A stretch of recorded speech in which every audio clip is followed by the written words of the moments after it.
ওগো মা তুমি এ ধরনের শ্রেষ্ঠ নেয়ামত, তোমারই পদতলে রয়েছে জান্নাত। ওগো মা তুমি এ ধরনের। আসসালামু আলাইকুম ওয়া রাহমাতুল্লাহি ওয়া বারাকাতুহু।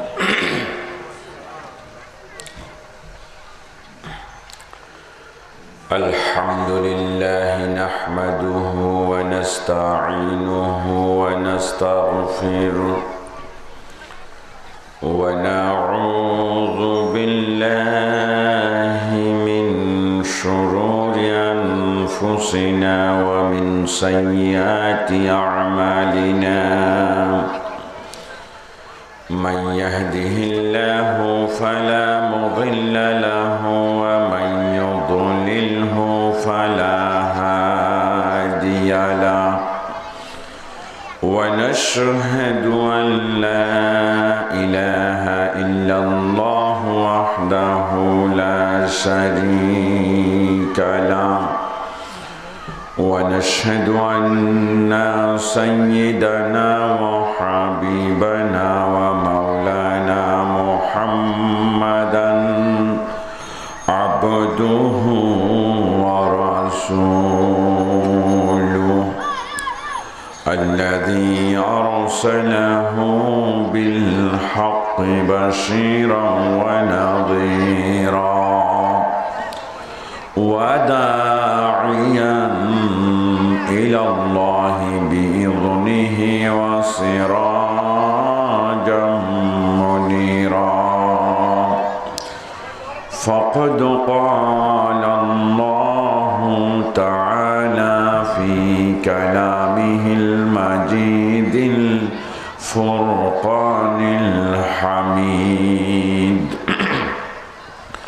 أعوذ بالله من الشيطان الرجيم بسم الله الرحمن الرحيم إن الله وملائكته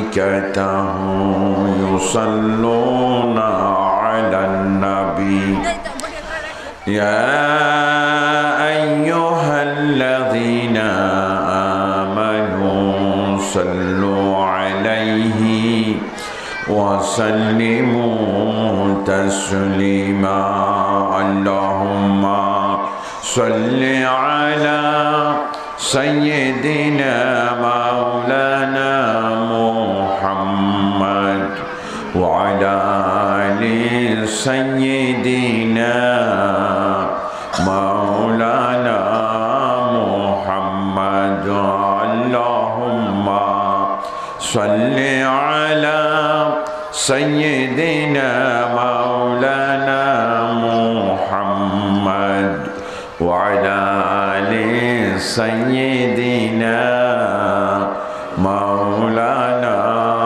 محمد বিশ্বনবীর আগমনে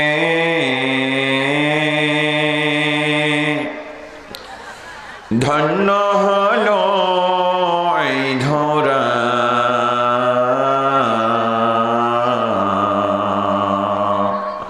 কুল কায়নাত দরুদ পড়ে মুহাম্মদ সাল্লি আলা আল্লাহুম্মা সাল্লি আলা সাইয়্যিদিনা মাওলানা মুহাম্মদ ওয়া আলা আলি সাইয়্যিদিনা মাওলানা মুহাম্মদ বিশ্ব সেরা মোর নবীজি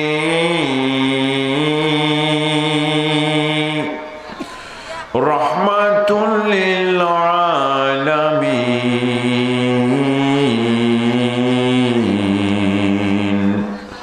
দিনের তরে নবীর রক্তে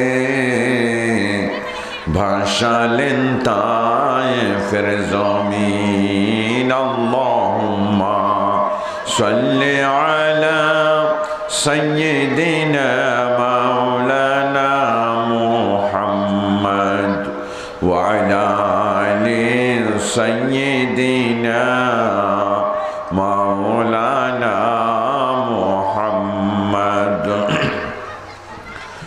اللهم صل على سيدنا محمد وعلى آل سيدنا محمد كما صليت على إبراهيم وعلى آل إبراهيم إنك حميد مجيد اللهم بارك على محمد وعلى آل محمد كما باركت على إبراهيم وعلى آل إبراهيم إنك حميد مجيد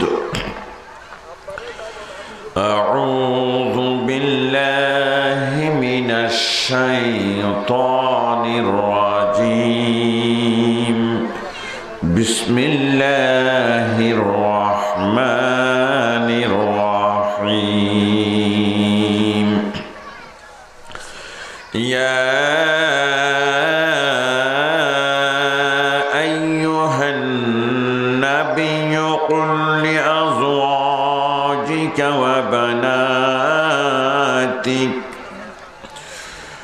وبناتك ونساء المؤمنين يدنين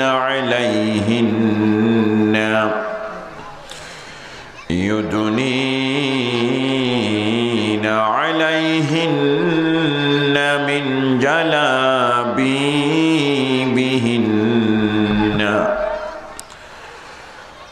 ذلك أدنى أن يعرفن فلا يؤذين وكان الله غفورا رحيما صدق الله العظيم وصدق رسوله النبي الكريم ونحن على ذلك من الشاهدين والشاكرين والحمد لله رب العالمين সুজলা সুফলা শস্য শ্যামল আমার প্রিয় জন্মভূমি স্বাধীন সার্বভৌম মাতৃভূমি বাংলাদেশের সৌন্দর্যের অপরূপ লীলাভূমি। একদিকে পাহাড় পর্বত সবুজ বনবনানী সমৃদ্ধ, অন্যদিকে আল্লাহ রাব্বুল আলামিনের সৃষ্টির অপূর্ব নিদর্শন বঙ্গোপসাগরের তরঙ্গমালা পরিবেষ্টিত। পৃথিবীর দীর্ঘতম সমুদ্র সৈকত নগরী আমার প্রিয় জেলা কক্সবাজারের সদর উপজেলার অন্তর্গত ঈদগাঁও চান্দেরগুনা ইসলামী যুব কল্যাণ পরিষদের উদ্যোগে আয়োজিত 2 দিনব্যাপী ঐতিহাসিক তাফসিরুল কুরআন মাহফিলের সমাপনী দিবসের চলমান অধিবেশনের আমার পরম শ্রদ্ধেয় সভাপতি, বিশিষ্ট মুরব্বী, বিশিষ্ট সমাজসেবক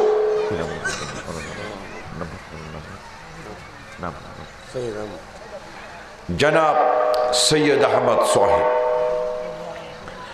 আজকের মাহফিলের সম্মানিত প্রধান আকর্ষণ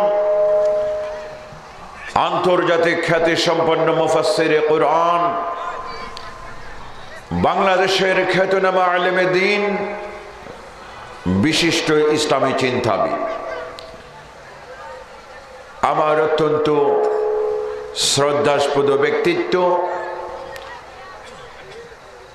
জনাব হযরতুল হাজ মাওলানা মোল্লা নাজিমউদ্দিন সাহিব মাদ্দাজিল্লাহুল আলী সহ সম্মানিত আমন্ত্রিত উলামায়ে কেরাম, সম্মানিত পিতার বয়স্ক মুরব্বীগণ, সমবেত যুবক ভাইরা, বিশেষ করে চান্দেরগুনা ইসলামী যুব কল্যাণ পরিষদের আমার প্রাণপ্রিয় যুবক তরুণ কিশোর ভাইরা, যাদের অক্লান্ত পরিশ্রম এবং ত্যাগের ফলে আজকের এই মাহফিল আয়োজিত। সামনে বসা আমার অনুজ স্নেহধন্য ভালোবাসা প্রিয় আগামী দিনের ইসলামের জান্ডাবাহী আমার ছোট্ট ভাইরা, সর্বস্তরে ছড়িয়ে ছিটিয়ে থাকা মুসলমানগণ, পর্দার অন্তরালে অবস্থানরতা আমার দিনদার ইমানদার আল্লাহওয়ালা শ্রদ্ধেয়া মুসলমান মা ও বোনেরা, আমি আপনাদের সকলকে জানাই আমার আন্তরিক মোবারকবাদ, শুভেচ্ছা ও অভিনন্দন। সেই সঙ্গে দ্বিতীয়বারের মতো সালাম, আসসালামু আলাইকুম ওয়া রাহমাতুল্লাহি ওয়া বারাকাতুহু। আলোচনার শুরুতে আকাশ জমিনের মালিক, মহাবিশ্বের একমাত্র প্রভু, বিশ্ব ব্রহ্মাণ্ডের একমাত্র নিয়ন্তা, সমগ্র জাহানের একচ্ছত্র অধিপতি, আমাদের সকলের মালিক, আমাদের সকলের খালিক, আমাদের সকলের রব আল্লাহ রাব্বুল আলামিনের দরবারে শ্রদ্ধা বনতমস্তকে জবান করে শুকরিয়া আদায় করছি যে মহান আল্লাহ রাব্বুল আলামিন আমাদের সকলকে ইসলামের অনুসারী বানিয়ে একজন ইমানদার মোমেন হিসেবে আজকের কোরআনের মাহফিলে হাজির হওয়ার তৌফিক দান করলেন। আমরা সকলে সমস্বরে সমবেত কণ্ঠে সর্বোচ্চ আওয়াজে একবার সে মহান রবের দরবারে শুকরিয়া আদায় করছি। সকলে জোরে সরে বলুন আলহামদুলিল্লাহ। সম্মানিত মুসলমানগণ, আমরা শুকরিয়া আদায় করলাম কার? জোরে বলুন, শুকরিয়া আদায় করলাম কার? যে মহান আল্লাহ রাব্বুল আলামিনের শুকরিয়া আমরা আদায় করলাম, সে মহান আল্লাহ রাব্বুল আলামিনের শ্রেষ্ঠ নিয়ামত মহাগ্রন্থ কোরআনুল কারীমের অন্যতম সূরা সূরাতুল আহজাব আয়াত নম্বর 59 আমি আপনাদের সামনে তেলাওয়াত করেছি। আল্লাহ রাব্বুল আলামিন যদি রহমত করেন, আল্লাহ রাব্বুল আলামিন যদি তৌফিক দান করেন, আপনারা যদি দোয়া করেন, সহযোগিতা করেন, অল্প সময়ের মধ্যে আমার তেলাওয়াতকৃত কোরআনুল কারীমের আয়াতের আলোকে গুরুত্বপূর্ণ আলোচনাটুকু শেষ করার জন্য চেষ্টা করব ইনশাআল্লাহ। আল্লাহ রাব্বুল আলামিনের দরবারে বিনীত কণ্ঠে প্রার্থনা করি, আল্লাহ রাব্বুল আলামিন এই এলাকার মুসলমানদের হেদায়েতের জন্য, ঈমানে মজবুতির জন্য, সর্বোপরি আমার নিজের হেদায়েতের জন্য যেই কথাগুলো বলা সবচেয়ে বেশি প্রয়োজন, সেই কথাগুলো যেন এই অধম গোলামের জবান থেকে আল্লাহ বের করে দেন।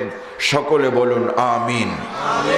সম্মানিত মুসলমানগণ, মাহফিল কর্তৃপক্ষ আমাকে একটা বিষয় নির্ধারণ করে দিয়েছে, অত্যন্ত গুরুত্বপূর্ণ বিষয়। এ বিষয়ের উপর আলোচনা করা বর্তমান সময়ের জন্য শুধু জরুরত নয়, ফরজে আইন হয়ে দাঁড়িয়েছে। সুতরাং এমন একটি গুরুত্বপূর্ণ বিষয় মাহফিল কর্তৃপক্ষ আমাকে আলোচনা করার জন্য অনুরোধ করেছে। আলোচনার আগে বলতে চাই, ইনশাআল্লাহ যা আলোচনা করব, আমরা যারা এসেছি এবং আসার নিয়তে বের হয়েছি, আমরা সকলে আমল করার নিয়তে আজকের আলোচনাগুলো শুনব ইনশাআল্লাহ। তার আগে আপনাদের সাথে একটি কথা বলতে হয়, সেটা হলো আমার সময় কিন্তু খুবই কম। কথা বুঝতে পেরেছেন? সময় কিন্তু খুবই কম। এই জন্য গুরুত্বপূর্ণ আলোচনাগুলো যেন শেষ করতে পারি, আপনাদের সহযোগিতা একান্ত দরকার। সহযোগিতা করবেন? সহযোগিতা করতে রাজি আছেন? কারা কারা সহযোগিতা করবেন একটু হাত উঠাই দেখান। আলহামদুলিল্লাহ, হাত নামান। আল্লাহ যারা হাত উঠালেন তাদের হাতগুলোকে তোমার রহমতের জন্য তুমি কবুল করে নাও, আমিন। প্রিয় মুসলমানগণ, সহযোগিতার প্রথম কথা হলো, আপনারা আমি খেয়াল করছি বিভিন্ন জায়গায় একেবারে অনেক দূরে দূরে বসে আছেন, বিশেষ করে একটু উঁচু টিলা আইল যেখানে পেয়েছেন আপনারা কিন্তু সেখানে আরামে করে বসে আছেন। প্রিয় মুসলমানগণ, কোরআনের মাহফিলের যত পিছনে থাকবেন তত ক্ষতিগ্রস্ত হবেন, কোরআনের মাহফিলে যত সামনে আসবেন আল্লাহ তাআলার জান্নাত আপনাদেরকে তত সামনে গিয়ে নিয়ে আসবে। এই জন্য প্রিয় মুসলমানগণ, যারা পেছনে আছেন, পেছনের ভাইরা, বিশেষ করে আমি লক্ষ্য করছি এই যে দক্ষিণ দিকের ভাইরা, ওই যে দক্ষিণ পশ্চিমের ভাইরা, আপনারা একটু দয়া করে আপনাদের আমি কষ্ট দিচ্ছি, মনে কষ্ট নেবেন না, একটু দয়া করে সামনে চলে আসেন। আর এদিকের ভাইরা, এদিকে এই ভাইদের আমি অনুরোধ করি দয়া করে সামনে চলে আসেন। দয়া করে মাহফিলের সৌন্দর্য বাড়লে আল্লাহ তাআলা আপনাদের সৌন্দর্য বাড়াবেন ইনশাআল্লাহ। লা ইলাহা ইল্লাল্লাহ, লা ইলাহা ইল্লাল্লাহ, লা ইলাহা ইল্লাল্লাহ, লা ইলাহা ইল্লাল্লাহ, লা ইলাহা ইল্লাল্লাহু মুহাম্মাদুর রাসূলুল্লাহ সাল্লাল্লাহু আলাইহি ওয়াসাল্লাম। প্রিয় মুসলমানগণ, 2 নম্বর কথা হলো, আমি লক্ষ্য করছি আপনারা মুরব্বীরা অনেকে আছেন, মুরব্বীদের কাছে অনুরোধ করি, মুরব্বীরা অনেকে আছেন, আমি দেখতে পাচ্ছি এখানে অনেক ছোট্ট ছেলেরা আছে, ছেলেরা কথা বলতেছে, এই দেখেন ছেলেরা কথা বলতেছে। আপনারা যারা মুরব্বী আছেন ছেলেদেরকে বারণ করে দিবেন, সংযত করে দিবেন, পারবেন তো ইনশাআল্লাহ? মুরব্বীরা মুরব্বীর ভূমিকা পালন করলে ইনশাআল্লাহ আর দ্বিতীয়বার বলার দরকার হবে না, ঠিক না? আমার এই পিছনের মুরব্বীরা আপনারা একটু এখানে আসেন, আপনারা একটু এদিকে চলে আসেন, ছেলেদের মাঝামাঝি আপনারা চলে আসেন, যেন ছেলেরা কথা বলতে না পারে, এদিকটা একটু খেয়াল রাখবেন। প্রিয় মুসলমানগণ, আমি তেলাওয়াত করেছি কোন সূরার কত নম্বর আয়াত? সূরাতুল আহজাব, সূরাতুল আহজাব আয়াত নম্বর কত? 59। কথা বোঝা গেছে? সূরাতুল আহজাব আয়াত নম্বর 59। মাহফিল কর্তৃপক্ষ বিষয় নির্ধারণ করে দিয়েছেন, সেটা হলো মেয়েদের পর্দা ও স্বামীর প্রতি স্ত্রীর হক। কথা বোঝা গেছে? বিষয়টা অনেকটা একপেশে হয়ে গেছে। মেয়েদের পর্দা, মেয়েদের পর্দা বোঝা গেল মেয়েরা বেপর্দায় চলে গেছে, এই তো কথা, কথা তো এটাই, মেয়েরা বেপর্দায় চলে গেছে, এই তো কথা। আমার মা বোনেরা শোনা মাত্র রাগান্বিত হয়ে যাবেন, তাই না? ইনশাআল্লাহ আমার মা বোনদের উদ্দেশ্যে বলতে চাই, এক সাইডে আলোচনা আমি করব না, আমি দুনো সাইডের আলোচনা করবো ইনশাআল্লাহ। সুতরাং আমার মা বোনেরা মনে কষ্ট নিবেন না, মন ভরে আলোচনা শুনুন। কোনো ভাইয়ের উপর, কোনো বোনের উপর আমার আলোচনা যদি আঘাত করে, আমার আলোচনা যদি তাদের মনে কষ্ট দেয়, আমি মাপ চাই। আমার আলোচনা নয়, এ আলোচনা আল্লাহর কোরআনের আলোচনা, ঠিক না? এ আলোচনা কার? এ আলোচনা যদি কোনো নারীর উপরে গিয়া পড়ে, নারীকে বুঝতে হবে তাইলে এতদিন আমার চলাফেরা, আমার পর্দা, আমার আচার আচরণ কি ছিল, বলছিল কি ছিল। সুতরাং আজকে আল্লাহর কোরআন এবং রাসূলের হাদিসের আলোকে যেহেতু জানতে পারলাম, আজ থেকে ইনশাআল্লাহ আমি কোরআন এবং হাদিসের উপর আমল করে অন্তত পরকালে জাহান্নাম থেকে বাঁচতে পারবো, আল্লাহর জান্নাত লাভ করতে পারবো ইনশাআল্লাহ। এই নিয়তে আলোচনা শুনতে হবে, ঠিক কিনা বলেন? কোন মুসলমান ভাইয়ের উপরে গিয়ে যদি পড়ে, আপনাকেও সেভাবে মনে করে নিতে হবে, কারণ কোরআনের আলোচনা এটা আল্লাহ রাব্বুল আলামিনের কথা। কার কথা? আল্লাহ রাব্বুল আলামিনের কথাগুলো মানব জাতির জন্য বড় গুরুত্বপূর্ণ, ঠিক কিনা? আল্লাহ তাআলার কথার চাইতে সর্বোত্তম কথা, সবচেয়ে সুন্দর কথা, সবচেয়ে প্রয়োজনীয় কথা মানব জীবনের জন্য আর থাকতে পারে না। সুতরাং আজকে আমি বলবো শুধু নারীর পর্দার কথা বলবো না, পুরুষের পর্দার কথাও ইনশাআল্লাহ বলবো। পুরুষেরও আবার পর্দা আছে নাকি? আছে নাকি? আছে। এখন পুরুষদের মাঝে অনেক ডিস্কো পুরুষ বের হয়ে গেছে, বলা বড় মুশকিল হয়ে গেছে, ঠিক না?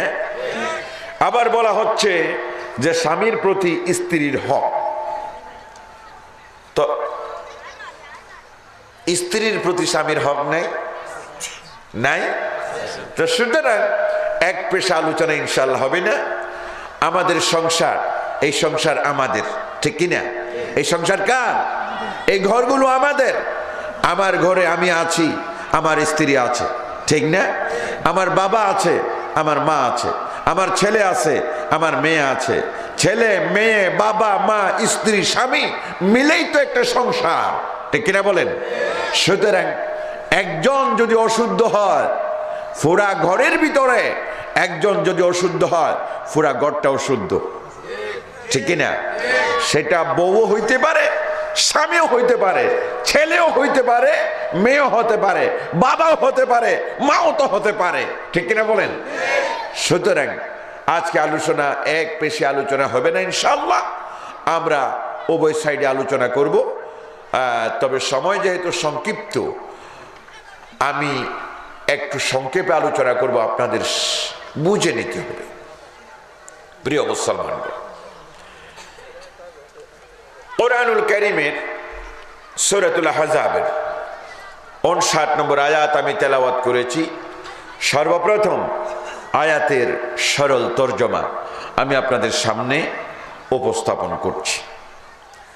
আল্লাহ রাব্বুল আলামিন বলছেন, ইয়া আইয়ুহান নবী, ইয়া আইয়ুহান নবী।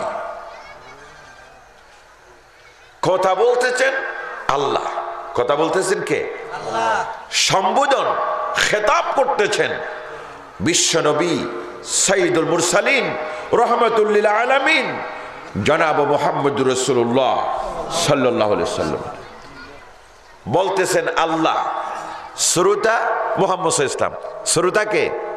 মুহাম্মদ সাল্লাল্লাহু আলাইহি ওয়াসাল্লাম। আল্লাহ মুহাম্মদ সাল্লাল্লাহু আলাইহি ওয়াসাল্লামকে বলছেন, হে নবী, হে নবী, কুল লিআজওয়াজিকা ওয়া বানাতিকা ওয়া নিসাইল মুমিনিন। আপনি বলে দেন, আপনি বলে দেন এক নম্বরে আপনার স্ত্রীদেরকে, আপনার স্ত্রীদেরকে, 2 নম্বরে আপনার মেয়েদেরকে, 3 নম্বরে ওয়া নিসাইল মুমিনিন, সারা দুনিয়ার মোমেন নারীদের উদ্দেশ্যে আপনি বলে দেন। কথা কি বোঝা গেছে? আল্লাহ নবীকে অর্ডার করতেছেন, নবী আপনি 1 নম্বরে আপনার স্ত্রীদের বলেন, 2 নম্বরে কাদেরকে? আপনার মেয়েদের, 3 নম্বরে এবার সারা দুনিয়ার ইমানদার মোমেনদের নারীদেরকে আপনি বলুন। কি বলবেন? ইউদুনিনা আলাইহিন্না মিন জালাবি বিহিন্না, ইউদুনিনা আলাইহিন্না মিন জালাবি বিহিন্না। এই সকল নারীরা, আপনার স্ত্রীরা, আপনার মেয়েরা, গোটা দুনিয়ার মোমেন ইমানদার নারী যারা আছে, সমস্ত নারীরা তারা যেন ঝুলিয়ে দেয়, তারা যেন মাথার উপর থেকে ঝুলিয়ে দেয়, আলাইহিন্না তাদের শরীরের উপরে, মিন জালাবি বিহিন্না জিলবাব। সুবহানাল্লাহ। কি জুখাই দিবে? জিলবাব। সব নারীরা, ইমানদার নারীরা তাদের মাথার উপর থেকে জিলবাব ঝুলাইয়া দেবে। এই অর্ডার কার? অর্ডার কার? সুতরাং আল্লাহর অর্ডার যদি হয়, এই অর্ডার মানা সুন্নত নাকি মুস্তাহাব? ফরজ। ফরজ। কোন ফরজ? ফরজে আইন। ফরজে আইন, যার উপরে অন্য কোনো ফরজ থাকতে পারে না। তাইলে এই যে মাথার উপর থেকে জিলবাব ঝুলানোর কথা বলা হলো, যার অপর নাম হচ্ছে হেজাব বা পর্দা। হেজাব বা পর্দা। তাহলে আজকে পর্দা রক্ষার কথা বলা হচ্ছে। পর্দারে যে বিধান, পর্দারে যে বিধান, পর্দা কি? সতর ডাকার কাপড়, সতর ডাকার কাপড়। এখন সতর তো নারীরও আছে, পুরুষেরও আছে, আছে না? সতর নারীর যেমন আছে, পুরুষের সতর আছে নাকি নাই? আছে নাকি নাই? হাঁটুর নিচ থেকে নাভির উপরে পর্যন্ত, এটা তো পুরুষের সতর, ঠিক না? সুতরাং এই নাভি থেকে হাঁটু পর্যন্ত এইটা ঢাকা, এটা পুরুষের পর্দা, ঠিক কিনা? তাহলে আপনারা পুরুষেরা একেবারে প্রত্যেকটা দিন বল খেলার মাঠে নামতেছেন হাফ প্যান্ট পরে, ঠিক না? সেখানে আপনাদের হাঁটুর অনেক উপরে চলে আসে, আসে না? আসে না? তো পর্দার ওয়াজ শুধু নারীদের জন্য করবো কেন? আপনাদের কি দরকার নাই? এটা কি কবিরা গুনাহ নয়?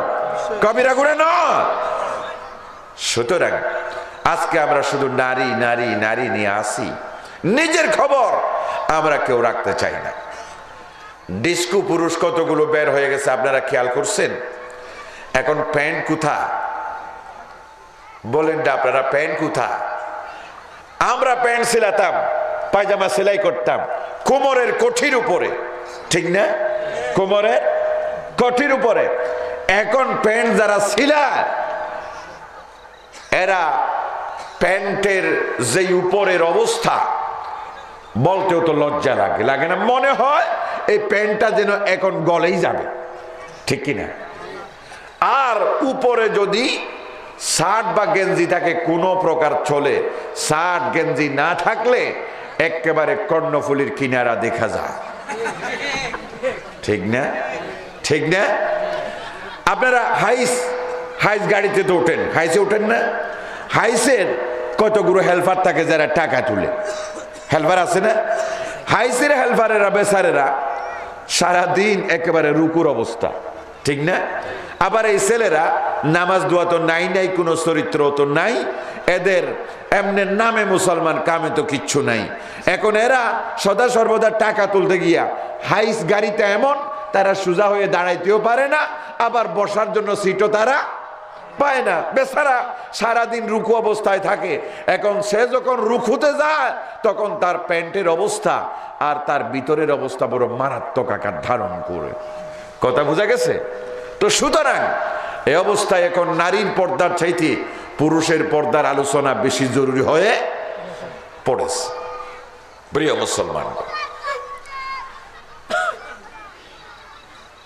আল্লাহ রাব্বুল আলামিন বলছেন নারীরা যেন তাদের মাথার উপরে জিলবাব ঝুলিয়ে দেয়। এই অর্ডার কার? আল্লাহ। আল্লাহ কেন এই অর্ডার দিলেন? এই পর্দার মাঝে লাভ কি, ক্ষতি কি? আল্লাহর প্রত্যেকটা অর্ডারের ভিতরে মানব জাতির জন্য লাভ ক্ষতি, লাভ নাকি ক্ষতি? আল্লাহ যত অর্ডার করেছেন প্রত্যেকটা অর্ডারের ভিতরে আল্লাহ তাআলা মানব জাতির জন্য কল্যাণ রেখেছেন, ঠিক কিনা বলেন? এই পর্দার অর্ডার আল্লাহর বিধান। সুতরাং আল্লাহর বিধানের উপরে কেউ কথা বলা, কেউ চিন্তা করা, তার চাইতে বড় মুনাফিক আর কেউ হতে পারে না, ঠিক না? আজ থেকে প্রায় কয়েক বছর আগের কথা, আমরা পেপারে দেখলাম ভবানীপুর সরকারি ডিগ্রি কলেজ, ভবানীপুর সরকারি কলেজ বার্ষিক ক্রীড়া সাংস্কৃতিক প্রতিযোগিতা। এখানে ইন্টারমিডিয়েটের ছাত্র আছে, ছাত্রী আছে, ডিগ্রির ছাত্র ছাত্রী আছে। ছাত্ররা তাদের জন্য তো দৌড় প্রতিযোগিতা আছে, ছাত্রীদের জন্য ইন্টারমিডিয়েটের ছাত্রী তাদের জন্য তারা রাখছে কি দৌড় প্রতিযোগিতা। এবার আপনারা বলেন একটা ইন্টারমিডিয়েটের ছাত্রী ফুল যুবতী, একটা ছাত্রী যদি দৌড় প্রতিযোগিতায় অংশগ্রহণ করে অবস্থাটা কত মারাত্মক হইতে পারে আপনারা খেয়াল করেন। আপনারা খারাপ চিন্তা করবেন না, এইটুকু চিন্তা করেন, যে মেয়েটা দৌড় প্রতিযোগিতায় অংশগ্রহণ করতেছে সেই মেয়েটা যদি আপনার হয় বোন, যদি হয় আপনার মেয়ে, যদি হয় আপনার ভাগ্নি, যদি হয় আপনার ভাইজি, আপনি কিভাবে মেনে নেবেন সেটা আপনি চিন্তা করেন, ঠিক কিনা? অধ্যক্ষ মুজাম্মেলুল হক সাহেব তিনি এসে বললেন, ধার্মিক মানুষ, বয়স্ক মানুষ, তার ভিতরে একটা চিন্তা এসে গেছে, আল্লাহ তাআলার ভয় এসে গেছে। মুজাম্মেলুল হক সাহেব এসে অন্যান্য টিচারদের ডাকলেন, ভাইরা, যে এইভাবে ইন্টারমিডিয়েট ডিগ্রি লেভেলের মেয়েদের দৌড়াদৌড়িটা দেওয়াটা ঠিক হচ্ছে না, অন্তত মেয়েদের এই প্রতিযোগিতাটা বন্ধ রাখা হোক। প্রিন্সিপাল সাহেব যেহেতু বলেছেন, অন্যান্য টিচারেরা মিলে সেটা কি করেছে, বন্ধ করে দিয়েছে। বাংলাদেশের নাস্তিক সাংবাদিক পত্রিকার হেডলাইন দিল, ভবানীপুর ডিগ্রি কলেজের মৌলবাদী অধ্যক্ষ নারীর অধিকারের উপর আঘাত করেছে। নাউজুবিল্লাহ মিন যালিক। আর সংবাদপত্র নিয়ে এক অ্যাডভোকেট, আরেক নাস্তিক, হাইকোর্টের বিচারকের সামনে স্বপ্রণোদিত হইয়া, কেউ মামলা মোকদ্দমা কেউ কিচ্ছু করে নাই, স্বপ্রণোদিত হইয়া নিজে তুললেন মাননীয় বিচারপতি যে আপনাদের নির্দেশনা দরকার, রুলের দরকার। যে দেখা গেছে পেপারে দেখতেছি ভবানীপুর ডিগ্রি সরকারি কলেজে যে নারীদের দৌড় প্রতিযোগিতা দিতে মৌলবাদী প্রিন্সিপাল কি করেছে, বাধা দিয়েছে। বিচারপতি আর বাদীটা দিতে তো দরকার করেনি, তৎক্ষণাৎ বিচারপতি রুল জারি করে দিলেন এবং এই রুলের কারণে ওই ডিগ্রি কলেজের প্রিন্সিপালের চাকরি গেল। নাউজুবিল্লাহ মিন যালিক। আবার তারা কয়েকজনে মিলে আইনটাকে এমন ভাবে করলো, পরের দিন বাংলাদেশের টেলিভিশন সহ সব করে চলে আসলো, বাংলাদেশের সীমানার অভ্যন্তরে, সীমানার ভিতরে নারীরা যেমন ইচ্ছা তেমন পোশাক পরিধান করতে পারবে, কেউ তাদের বাধা দিতে পারবে। কেউ যদি বাধা দেয়, যদি নারী আদালতের শরণাপন্ন হয়, ওই ব্যক্তির বিরুদ্ধে যৌন হয়রানি মামলা করা হবে। নাউজুবিল্লাহ মিন যালিক। আমার ভাইরা, আল্লাহ রাব্বুল আলামিনের অর্ডারের উপরে, আল্লাহ তাআলার এই ফরজ বিধানের উপরে বাংলাদেশের বিচারপতি, বাংলাদেশের লক্ষ কোটি মানুষের টাকা দিয়া যে বিচারপতির বেতন চলে, এই বিচারপতি বাংলাদেশের কোটি কোটি মানুষের ইমানের উপর আঘাত করার ক্ষমতা আছে? আছে। সুতরাং এমন বিচারপতি যার বিচার হয়তো এই জমিনে হবে না, হয়তো এই জালেমেরা করবে না, কিন্তু আল্লাহ তাআলার আদালতে এই সমস্ত জালেমদের বিচার হবে ইনশাআল্লাহ। প্রিয় মুসলমানগণ, সেদিন থেকে এই জমিনের উপর আল্লাহর লানত শুরু হয়ে গেল। তারপর থেকে দেখা গেল টেলিভিশনে, গণযোগাযোগের মাধ্যমে সবখানে ইফটিজিং, ইফটিজিং, ইফটিজিং। আর ইফটিজিং এর কারণে জীবন দিতে হয় আজ বাবা মা সকল খেই, ঠিক কিনা বলেন? প্রিয় মুসলমান, আজকে সেই অবস্থা যদি না হতো, আজ সিলেটের সেই খদিজাকে মৃত্যুর খুলে যাবার কোনো প্রশ্ন ছিল না, ঠিক কিনা বলেন?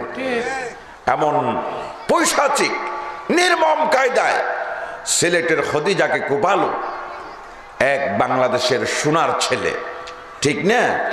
বাংলার এক সোনার ছেলে এমন জঘন্য কায়দায় কোপালো, আজ গোটা বিশ্ব অবাক। বাংলাদেশে এমন জালেমেরা পয়দা হয়ে গেছে, ঠিক কিনা বলেন? আমার ভাইরা, আল্লাহ রাব্বুল আলামিন কোরআনুল কারীমের ভিতরে পর্দার বিধান এই জন্য ফরজ করে দিয়েছেন। আল্লাহ রাব্বুল আলামিন নিজেই জবাব দিয়েছেন, যালিকা আদনা ইউরাফুনা ফালা ইউযাইনা। আমার আল্লাহ বলেন, আমি আল্লাহ পর্দার বিধান মানব জাতির উপরে ফরজ করে দিয়েছি। নারীর উপরে পর্দাকে আমি আল্লাহ তাআলা ফরজ করে দিয়েছি এই জন্য, যার মাধ্যমে নারীদেরকে চেনা যায়, যার মাধ্যমে নারীদের চেনা যায়। সুবহানাল্লাহ, আমার আল্লাহ কি সুন্দর কথা বললেন, যার মাধ্যমে নারীদের চেনা যায়। এই পর্দার কারণে চেনা যাবে এই নারী আল্লাহওয়ালা, ঠিক কিনা? এই নারী জান্নাতি, এই নারী ইসলামপন্থী, এই নারী জেনাবে বিচারকারিনী নারী নয়, ঠিক কিনা বলেন? পথে ঘাটে, রাস্তার মুদায় মুদায়, কলেজের গেটে, রাস্তার গুড়ায় গুড়ায় নানা ধরনের লম্পট বখাটে চরিত্রহীন গুন্ডা পান্ডারা অবস্থান করে আমার নারীদের ঠিস করার জন্য, এপ্রেজিং করার জন্য, ঠিক না? যখন দেখি এমন নারী আসতেছে যেই নারী শরীয়ত মানে না, ইসলাম মানে না, পর্দা মানে না, তখন তারা মনে মনে খুশি, আইরি বেড়া আসতেছে তো, আইসতেছে তো, মনের মতো মল আইয়া পড়ছে, ঠিক কিনা? এবার তারা টিস করা শুরু করে।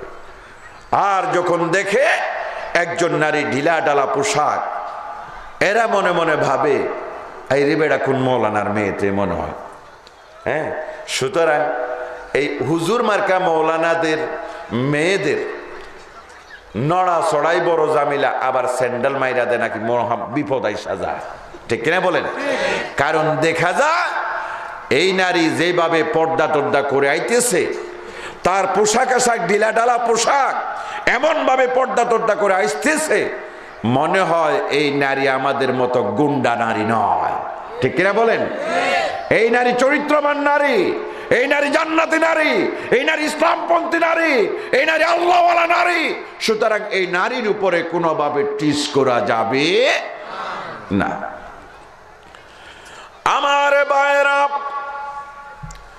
আল্লাহ রাব্বুল আলামিন সূরাতুল আহজাবের 59 নম্বর আয়াতে আল্লাহ রাব্বুল আলামিন এই জন্যই বলেছেন, পর্দার বিধান আমি আল্লাহ রাব্বুল আলামিন নারী জাতির উপরে ফরজ করে দিয়েছি, ফরজ আইন করে দিয়েছি। এই জন্য এই পর্দার বিধান যদি নারীরা মানে, এই নারীদেরকে চেনা যায় তারা জান্নাতি, তারা ভালো, তারা আল্লাহওয়ালা, তারা ইসলামপন্থী। আর সেটা যদি চেনা যায়, এরপর আল্লাহ রাব্বুল আলামিন বলছেন ফালা ইউদাইনা, তাদেরকে আর টিস করা হবে না, উত্ত্যক্ত করা হবে না, তাদের কোনো ধরনের কষ্ট দেওয়া হবে না, তাদের এসিড মারা হবে না, দর্শন করা হবে না, জেনা করা হবে না, হত্যা করা হবে না। সুবহানাল্লাহ। তাইলে আল্লাহর কোরআনের এই আয়াতের ভিতরে আমরা এই অনুবাদ শেষ করলাম। অনুবাদের ভিতরে আপনারা কি বুঝেছেন? বুঝে নিয়েছেন বেপরদা যারা চলে তাদের উপরে প্রেজিং হয়, ঠিক কিনা? কিন্তু একটা নারী যদি পর্দা মানে, একটা নারী যদি ইসলাম মানে, একটা নারী যদি কোরআন মানে, কখনো ওই নারীর উপরে ইপ্রেজিং হবে না, অ্যাসিড নিক্ষেপ হবে না, দর্শনের শিকার হবে না, হত্যাকাণ্ডের শিকার হবে না। ওই নারীর উপরে রহমত নাজিল হবে কার? নারীর উপর রহমত নাজিল হবে কার? আল্লাহ রাব্বুল আলামিনের রহমত নাজিল হবে। প্রিয় মুসলমানগণ, কোরআনুল কারীমের এই আয়াতের শানে নজুল, কি কারণে এই আয়াত নাজিল হয় ভালো করে শুনেন। গতানুগতিক কোনো কিচ্ছা কাহিনী বলে আমি শেষ করতে চাই না, ভালো করে শুনবেন। ইসলাম আসার আগে এই পৃথিবীর নারীরা সবচেয়ে বেশি বেপরদা ছিল, ঠিক না? সবচেয়ে বেশি কি ছিল? বেপরদা ছিল, অনেক খারাপ ছিল। পুরুষেরাও এইরকম গুন্ডা ফান্ডা হয়ে গেল। এখন পুরুষ যেমন গুন্ডা, নারীরা তেমন গুন্ডি হয়ে গেল, ঠিক কিনা? আরো বেশি অবস্থা মহাসাংঘাতিক। এমন অবস্থা আল্লাহর এই জমিনে বিশ্বনবী ইসলাম কোরআন এবং সুন্নাহ নিয়ে আগমন করলেন, নবুয়ত রেসালাতের বাণী মানুষের কাছে পৌঁছাতে লাগলেন। কিন্তু তখনও কোরআনুল কারীমের এই আয়াত নাজিল হয় নাই, পর্দার বিধান নাজিল হয় নাই। পর্দার বিধান যেহেতু নাজিল হয় নাই, নারীরা তখনও কার সামনে যাইতে বাধা, কার সামনে যাওয়া জায়েজ আছে, কার সামনে যাওয়া যাবে, কার সামনে যাওয়া যাবে না, এত বেশি তারা জানতেন না। অনুরূপভাবে আল্লাহ রসুলের পরিবারের যারা মেয়ে ছিল তাদেরও একই অবস্থা ছিল। হযরত উমর ফারুক রাদিয়াল্লাহু তাআলা আনহু আল্লাহ রসুলের জলিলুল কদর একজন সাহাবী। কি নাম বলেছি? হযরত উমরের নাম জানে না এমন কোন মুসলমান আছে?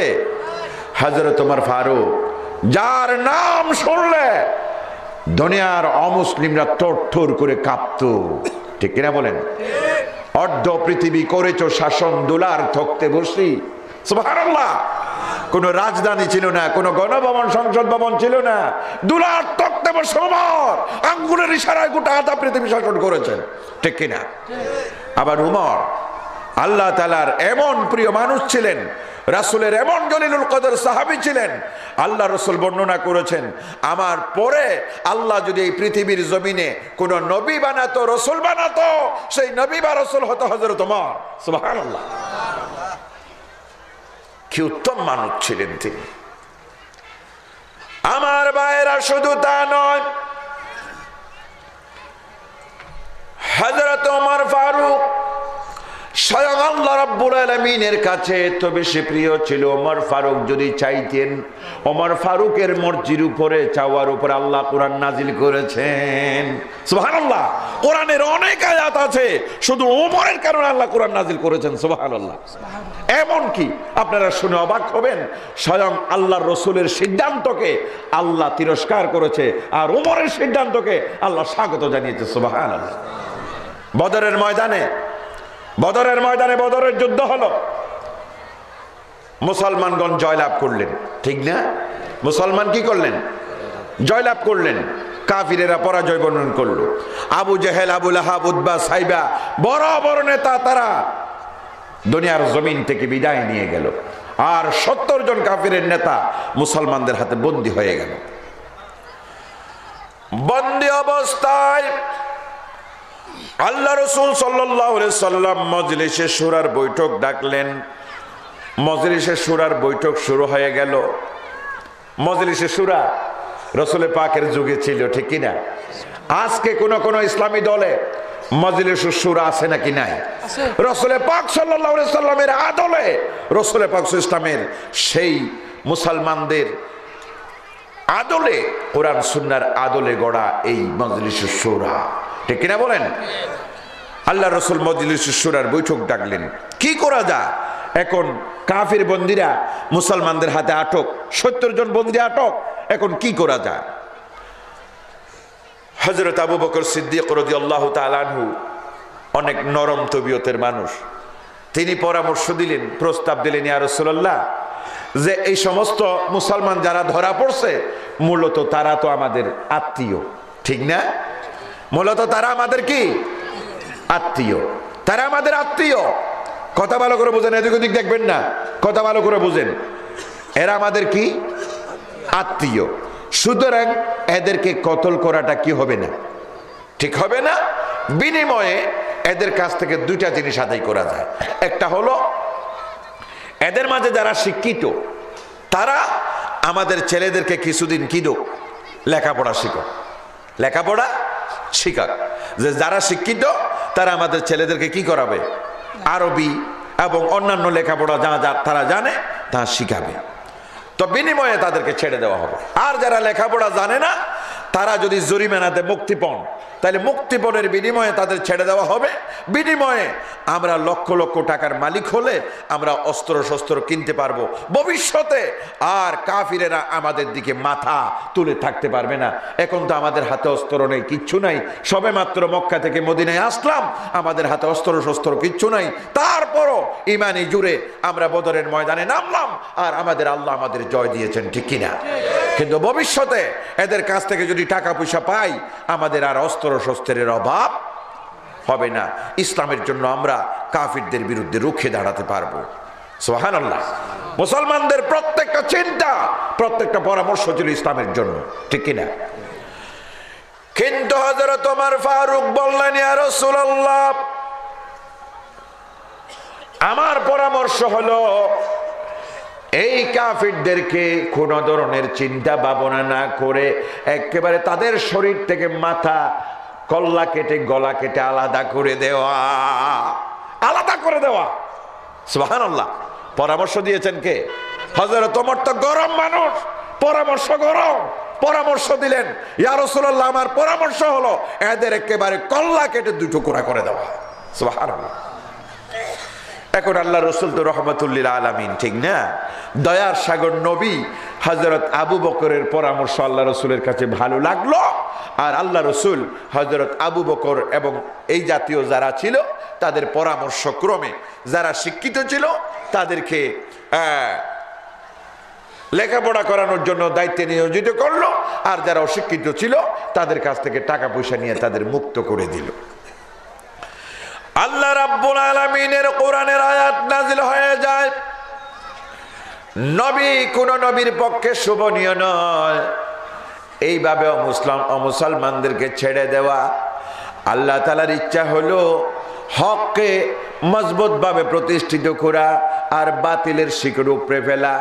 ও নবী, বদরের ময়দানের এই কাফিরদেরকে যদি সমূলে উৎখাত করা যাইতো, এই কাফিরেরা আবার মক্কায় গিয়া সমবেত হতে পারতো না। এই কাফিরের 1 বছর পরে উহুদের যুদ্ধ করতে পারতো না। এই কাফিরদেরকে যদি এমন ভাবে কচুকাটা দেওয়া হতো, কাফিরের হাড্ডি মাংস সাহস যা ছিল সব ভেঙে চুরমার হয়ে যেত। মুসলমানদের নাম ধরলে তারা আর কোনোদিন যুদ্ধ করার জন্য চিন্তা করতে পারতো না। সুবহানাল্লাহ। হযরত ওমরের কারণে আল্লাহ রাব্বুল আলামিন কোরআনের আয়াত নাযিল করেছেন, ঠিক কিনা বলেন? এমন অনেক আয়াত আছে। হযরত ওমর ফারুক রাদিয়াল্লাহু তাআলা আনহু একদিন আল্লাহ রাসূলের দরবারে এসে বললেন, ইয়া রাসূলুল্লাহ, ইসলাম তো শালীন ধর্ম, ভদ্র ধর্ম, এখনো আয়ামে জাহেলিয়া, ইসলাম আসার আগের কিছু অরুচিকর কাজ, অশালীন কাজ এখনো আমাদের নারীদের ভিতরে রয়ে গেছে। এখনো আমাদের নারীরা যেটুকু পর্দা করার দরকার সেটুকু করে না। ইয়া রাসূলুল্লাহ, আপনি আল্লাহর কাছে ফরিয়াদ করেন আমাদের নারীদের যেন শালীনতার ভিতরে চালাতে পারি, এই জন্য আল্লাহর কোনো বিধান যেন জারি হয়। সুবহানাল্লাহ। এবার আপনারা বলেন, হযরত ওমরের রুচি আছে, হযরত ওমর শালীনতা বুঝেন, আর আল্লাহ রসুল কি বুঝেন না? আল্লাহ রসুল কি বুঝেন না?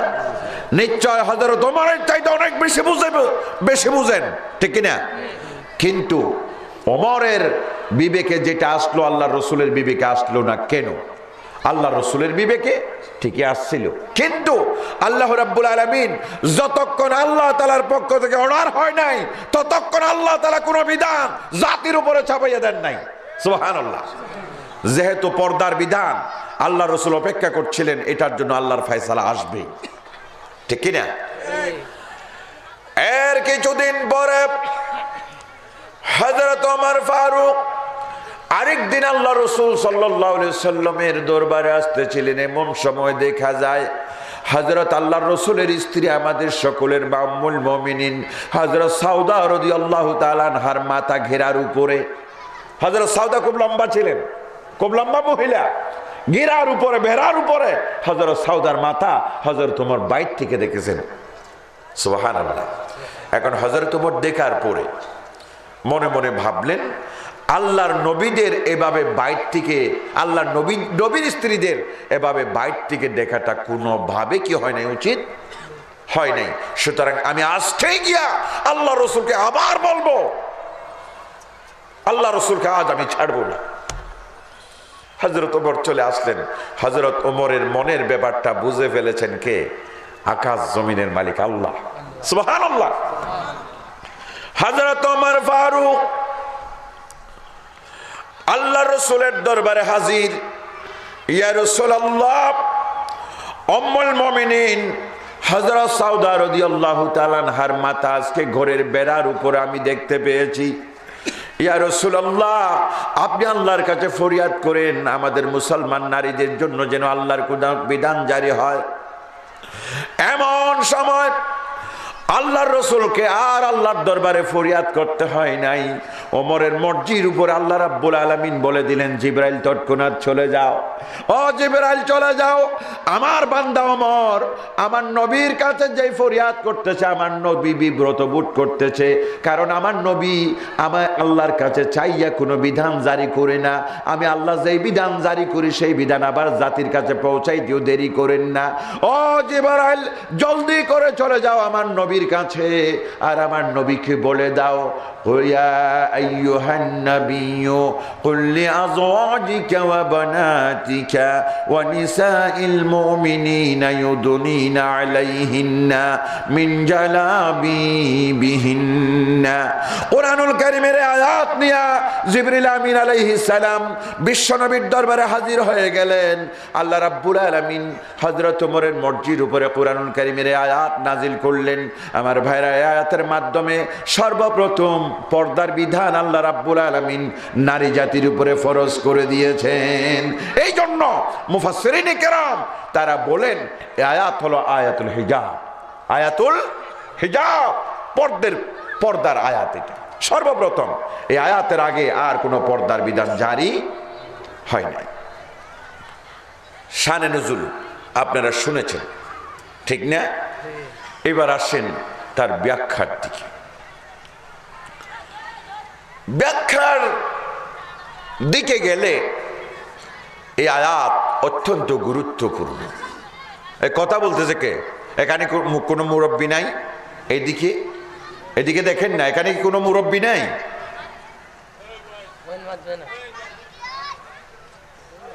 বাইরে হলে আমার কমিটির ভাইরা একটু এদিকে যান, কমিটির বাইরে এদিকে যান। প্রিয় মুসলমানগণ, এই আয়াত মানব জাতির জন্য 3 কারণে বেশি গুরুত্বপূর্ণ। কয় কারণে? 3 কারণে।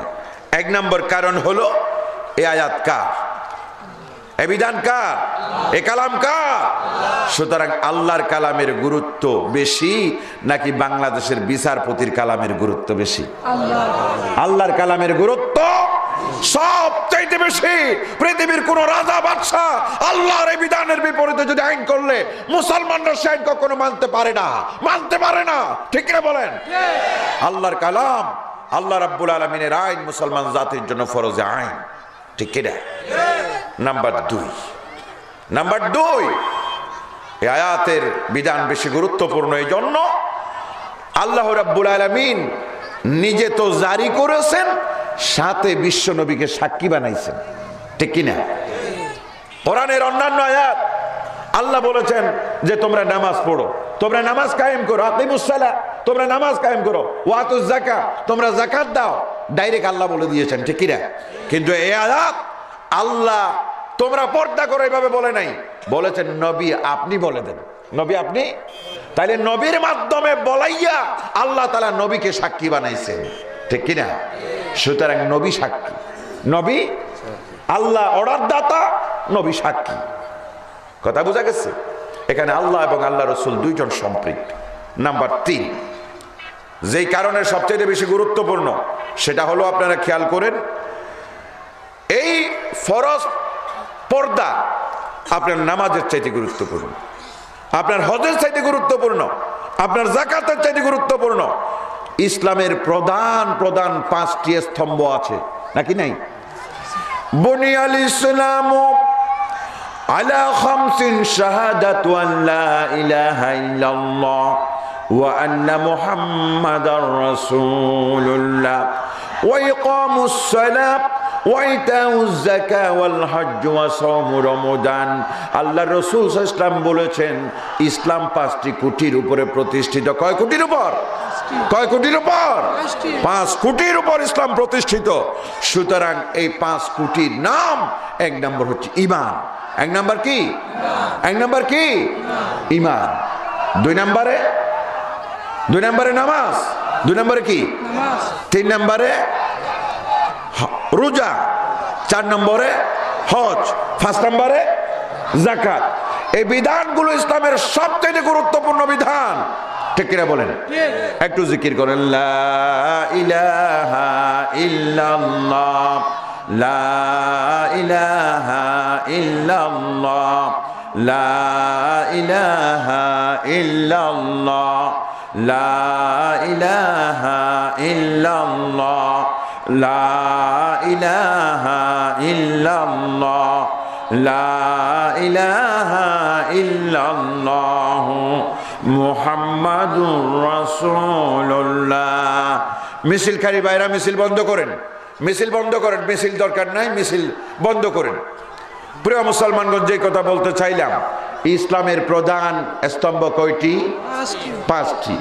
পর্দা ছাড়া একটি স্তম্ভ আল্লাহর দরবারে কবুল হবে না, ঠিক কিনা বলেন?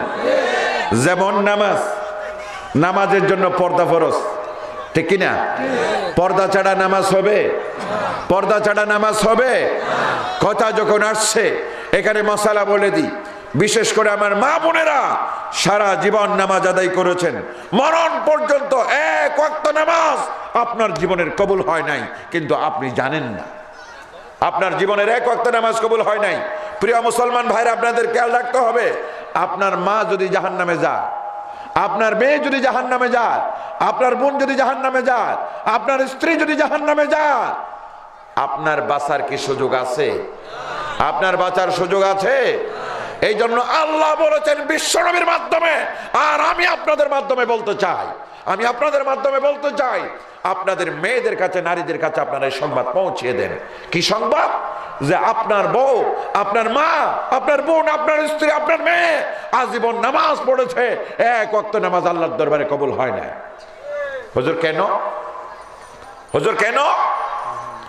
কেন আপনারা শুনেন, আমাদের মা বোনেরা, আমরা যে শার্ট বা পাঞ্জাবি সিলাই, এই শার্ট পাঞ্জাবি আসে একেবারে হাতের, এটা কবজি বলে নাকি, হ্যাঁ, কবজি পর্যন্ত আসে না?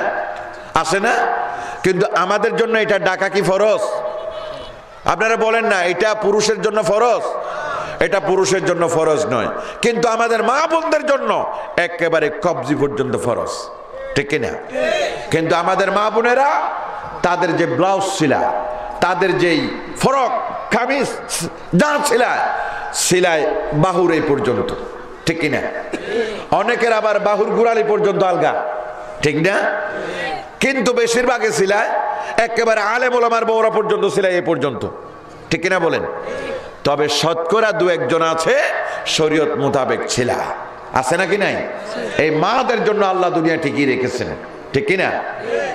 প্রিয় মুসলমান, যেই কথা বলতে চাই, আমার মা বোনেরা তাদের কাপড় সেলাই করে এই পর্যন্ত। এখন নামাজ পড়ার সময় তারা কি করেন? পর্দা যেহেতু মানতে হবে, নামাজ পড়ার সময় বড় একটা নেকাব এনে মাথার উপরে দিয়া তারা এইভাবে করে, বড় নেকাব অথবা বড় উড়না দিয়া তারা এইভাবে করে নিয়ত বাঁধে, কোনো কিছু দেখা যায় না, ঠিক কিনা? কিন্তু যখন রুকুতে যাবার সময় হাত বের করে তৎক্ষণাৎ পর্দা আলগা হয়ে যায়, ঠিক কিনা? কারণ এখানে তো কিচ্ছু নাই, এতক্ষণ এইভাবে ছিল, উপরে কাপড় ছিল, ঠিক কিনা? রুকুতে যাবার সময় যখন হাত বাইর করছে তৎক্ষণাৎ কাপড় উঠে গেছে, আর সতর থেকে যখন কাপড় উঠে গেল, আপনার নামাজ কি আছে? নামাজের 13 ফরজের এক ফরজ হইল সতর ডাকা, ঠিক কিনা? নামাজের 13 ফরজের এক ফরজ কি? সতর ডাকা। সুতরাং এই জায়গায় আপনার হাত বের করার সাথে সাথে আপনার সতর যেহেতু আলগা হয়ে গেছে, নামাজ তৎক্ষণাৎ ভাঙ্গা গেছে, ঠিক কিনা? ও আমার মারা, আজীবন নামাজ পড়লেন, সারা জীবন নামাজ আদায় করলেন, আপনার জীবনের এক ওয়াক্ত নামাজ আল্লাহর দরবারে কবুল হয় না। আপনার মনের অজান্তেই আপনি সব কিছু ধ্বংস করে দিয়েছেন, ঠিক কিনা বলেন? এই জন্য আপনাদের মাধ্যমে আমি বলতে চাই, আমাদের মা বোনদের সে বিষয়টা আপনারা বলবেন। এই জন্য মা বোনদের যে কাপড় সেলাই আপনারা করে দিবেন, এই কাপড় যেন হাতের কবজি পর্যন্ত আপনারা দেবেন, ইনশাআল্লাহ। কথা বোঝা গেছে? প্রিয় মুসলমানগণ, এই সতর ছাড়া, এই পর্দা না মানার কারণে আপনার হজ কি হবে? পর্দা কেউ না মানলে হজ হবে? পর্দা কেউ না মানলে যাকাত দিয়া লাভ নাই, পর্দা না মানলে রোজা রাখা লাভ নাই, পর্দা না মানলে আপনার নামাজ, রোজা, ইসলামের কোন ইবাদত আল্লাহর দরবারে কবুল হবে না। এই জন্য আমি মনে করি সব ফরজ ইবাদতের ভিতরে সবচেয়ে গুরুত্বপূর্ণ ইবাদত হইল আপনার পর্দা, ঠিক কিনা বলেন? এই কারণে এই আয়াত সবচেয়ে বেশি গুরুত্বপূর্ণ। এবার আসেন পর্দা কতটুকু? আল্লাহ বললেন না, ইউদুনিনা আলাইহিন্না মিন জালাবিবিহিন্না, নারীরা তাদের মাথার উপর দিয়া পর্দা ফেলে দিবে। প্রিয় মুসলমানরা খেয়াল করেন, আপনারা ওদিক ওদিক দেখার দরকার নাই, সময় কিন্তু চলেই যাচ্ছে, ঠিক না? খেয়াল করেন আপনার পর্দা আপনি কিভাবে দিবেন, কি পর্যন্ত দিবেন? আল্লাহ রসুলের দুইজন সাহাবী, হযরত আব্দুল্লাহ ইবনে জারীর রাদিয়াল্লাহু তাআলা আনহু, রসুলের পাকের সাহাবী হযরত আব্দুল্লাহ ইবনে জারীর, আরেকজন সাহাবী হযরত আব্দুল্লাহ ইবনে মুনজির। আব্দুল্লাহ ইবনে মুনজির দুইজন সাহাবী আল্লাহ রসুলের আরেকজন সাহাবীর কাছে গেলেন। ওই সাহাবীর নাম হলো উবাইদা সালমানী রাদিয়াল্লাহু তাআলা আনহু। উবাইদা সালমানী রাদিয়াল্লাহু তাআলা আনহু তিনি বড় জ্ঞানী সাহাবী ছিলেন। এই দুই সাহাবী গিয়া উবাইদা সালমানের কাছে জিজ্ঞেস করলেন, হে আল্লাহ রসুলের সাহাবী, আল্লাহ তাআলা যে জিলবাবের কথা বলেছেন, নারীরা তাদের মাথার উপর দিয়া জিলবাব একটা মোটা চাদর ফেলাই দিবে, এটা কিভাবে, কোন ধরনের জিলবাব, তার সীমানা পরিধি দৈর্ঘ্য প্রস্থ কেমন হবে, এই কাপড়টা কেমন? হযরত উবাইদা সালমানী রাদিয়াল্লাহু তাআলা আনহু তিনি মুখে জবাব না দিয়া বললেন, আমার জন্য লম্বা মোটা একটা শাল কাপড়ের মতো একটা কাপড় নাও। সুবহানাল্লাহ। আমার মুরব্বী যে শাল পরছে না, এই জাতীয় মোটা একটা কাপড়। উবাইদা সালমানী বললেন, তোমরা যাও একটা মোটা শাল কাপড়ের মতো একটা ঢিলা ডালা কাপড় আমার কাছে নিয়ে আসো। সাহাবা দুইজন লম্বা মোটা একটা শাল কাপড়ের মতো কাপড় নিয়ে আসলেন। হযরত উবাইদা সালমানী রাদিয়াল্লাহু তাআলা আনহু তিনি কি করলেন, শাল কাপড়ের মাথা দ্বারা আগে নিজের মাথা ঢাকলেন, নিজের মাথা ঢাকলেন। ঢাকার পরে এই শাল কাপড় দ্বারা এবার পেঁচাইয়া পেঁচাইয়া পেঁচাইয়া পেঁচাইয়া নিজের পা পর্যন্ত নিয়ে গেলেন। সুবহানাল্লাহ। এখানে শুধু পুরা শরীর থেকে উবাইদা সালমানী রাদিয়াল্লাহু তাআলা আনহু শুধুমাত্র একটা জায়গা খালি রেখেছিলেন, তার বাম চোখ। কোন চোখ? বাম চোখ। প্রিয় মুসলমান, আপনারা ওইদিকে কেন দেখেন? কি প্রধান বক্তা আসা বেশি জরুরি? তাইলে আমি ডাক দিই, ডাক দেওয়া মাত্র ইনশাআল্লাহ চলে আসবে। কথা বুঝা গেছে? প্রিয় ভাইগণ, যেই কথা বলছিলাম, জিলবাবের সীমানা, জিলবাবের সীমানা। হে আল্লাহ রসুলের সাহাবী, জিলবাবের পরিমাণ কত? তিনি কি করলেন, বড় একটা শাল নিয়া মাথায় বেড়ালেন। মাথায় বেড়াইয়া এবার ওই শাল দিয়া আস্তে আস্তে গা কি করলেন, পেঁচাইয়া পেঁচাইয়া পেঁচাইয়া পেঁচাইয়া একেবারে পা পর্যন্ত নিয়ে গেলেন। পুরা শরীরে শুধু একটি জায়গা খালি ছিল, নিজের বাম চোখ। নিজের কি চোখ? ওই কাপড়টা যেহেতু সিলানি কাপড় ছিল না, এই জন্য যেভাবে পারছেন বাম চোখটা রাখছেন। কিন্তু বর্তমান যুগে যেহেতু দর্জিরা সুন্দর করে সেলাই করে, সুতরাং অন্তত দুনো চোখ কি করা যাবে, খালি রাখা যাবে, যেন পথ দেখা যায়, যেন কি দেখা যায়। আর শরীরের, নারীর শরীরের কোন অংশ পুরুষ আর দেখতে পারবে না, এটার নাম হলো জিলবাব। এটার নাম কি? এবার আল্লাহ রাব্বুল আলামিন বলেন, ও দুনিয়ার মুসলমানেরা, আমি আল্লাহ রাব্বুল আলামিন তোমাদের জন্য যে জিলবাব পরার হুকুম আমি আল্লাহ তাআলা দিলাম, পর্দা তোমাদের জন্য ফরজ আইন করে দিলাম। এই ফরজ আইন যদি তোমরা মুসলমানরা মেনে নিতে পারো, তাইলে তোমাদের মেয়েরা জান্নাতি হবে। জালিকা আদনা ইউরাফুনা, জান্নাতে যাবার জন্য এটা খুবই কাছের পন্থা। তোমাদের মেয়েদেরকে যদি জান্নাতে পৌঁছাইতে চাও, আমার বাবারা, সব বাবা চায় নিজের মেয়েরা জান্নাতে যাক, চায় কিনা বলেন? চায় না? প্রত্যেকটা বাবা আমার মেয়ে জান্নাতে যাক চান কিনা? প্রত্যেকটা স্বামী আমার স্ত্রী জান্নাতে যাক চান কিনা? প্রত্যেকটা সন্তান আমার মা জান্নাতে যাক চান কিনা? সুতরাং আল্লাহ বলেন যালিকা আদনা ইউরাফানা, জান্নাতে চেনার জন্য, জান্নাতের ঠিকানা সংগ্রহ করার জন্য ও দুনিয়ার মুসলমানরা, পর্দা ছাড়া জান্নাত কখনো পাওয়া যাবে না। এ ঘোষণা কার? এ ঘোষণা কার? সুতরাং আমার মা বোনেরা, আল্লাহর দেওয়া এই ফরজ বিধান পর্দা যদি মেনে নাও, আল্লাহ যেভাবে বলেছেন সেভাবে যদি পর্দা করো, পর্দার বিধান যদি মেনে নাও, ও আমার মা বোনেরা, নামাজ আল্লাহর দরবারে কবুল হবে, রোজা আল্লাহর দরবারে কবুল হবে, হজ আল্লাহর দরবারে কবুল হবে।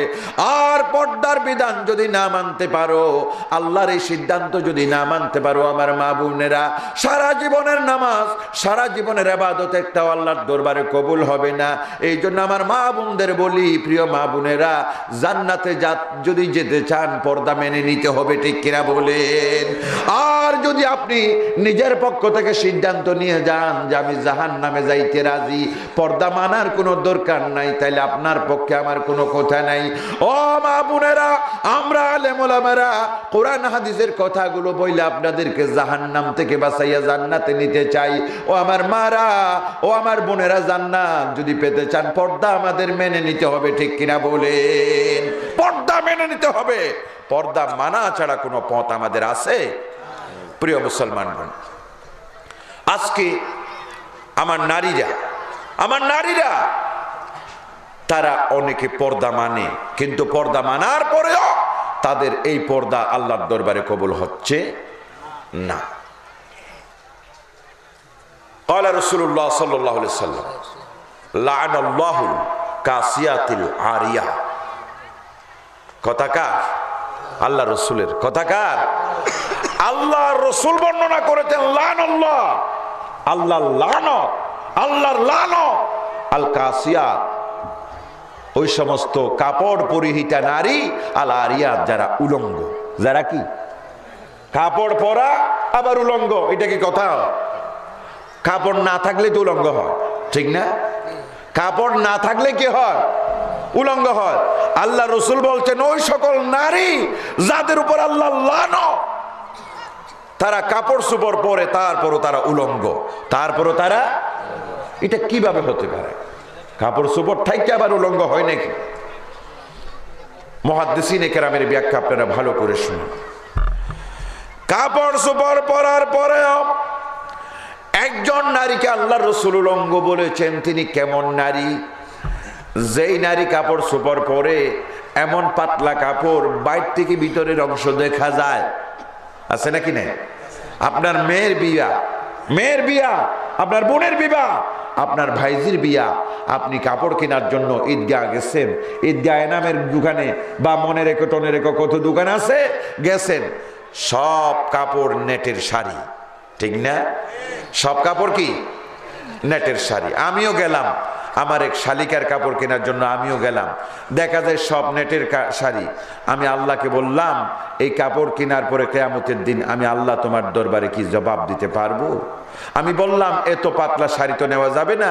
ওনারা বললেন পাতলা শাড়ি টাড়ি ছাড়া মেয়েরা অন্য শাড়ি গ্রহণ করবে না। হুজুর, আপনার বোধহয় এখানে কথা বলা ঠিক হবে না। আমিও চিন্তা করলাম এখানে থাকাটা ঠিক হবে না, চলে আইলাম। কথা বোঝা গেছে?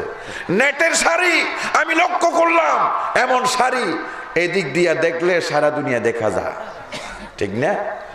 এই শাড়ি পরিধান করে অনেক মারা বলতে পারেন শুধু কি আমরা নেটের শাড়ি পরি, ভিতরে পেটিকুট আছে, ব্লাউজ আছে, অনেক কিছু আছে না?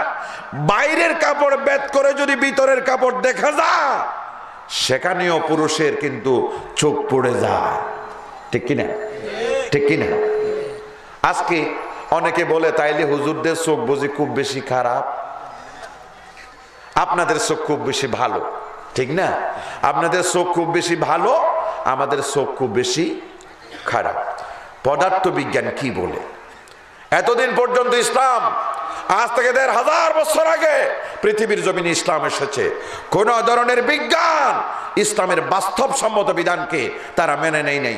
পদার্থ বিজ্ঞানীরা, রসায়ন বিজ্ঞানীরা, জীববিজ্ঞানীরা, স্বাস্থ্য বিজ্ঞানীরা, চিকিৎসা বিজ্ঞানীরা, কোন ধরনের বিজ্ঞানী আল্লাহর কোরআন এবং রাসূলের সুন্নাহকে তারা মেনে নিতে পারেনি।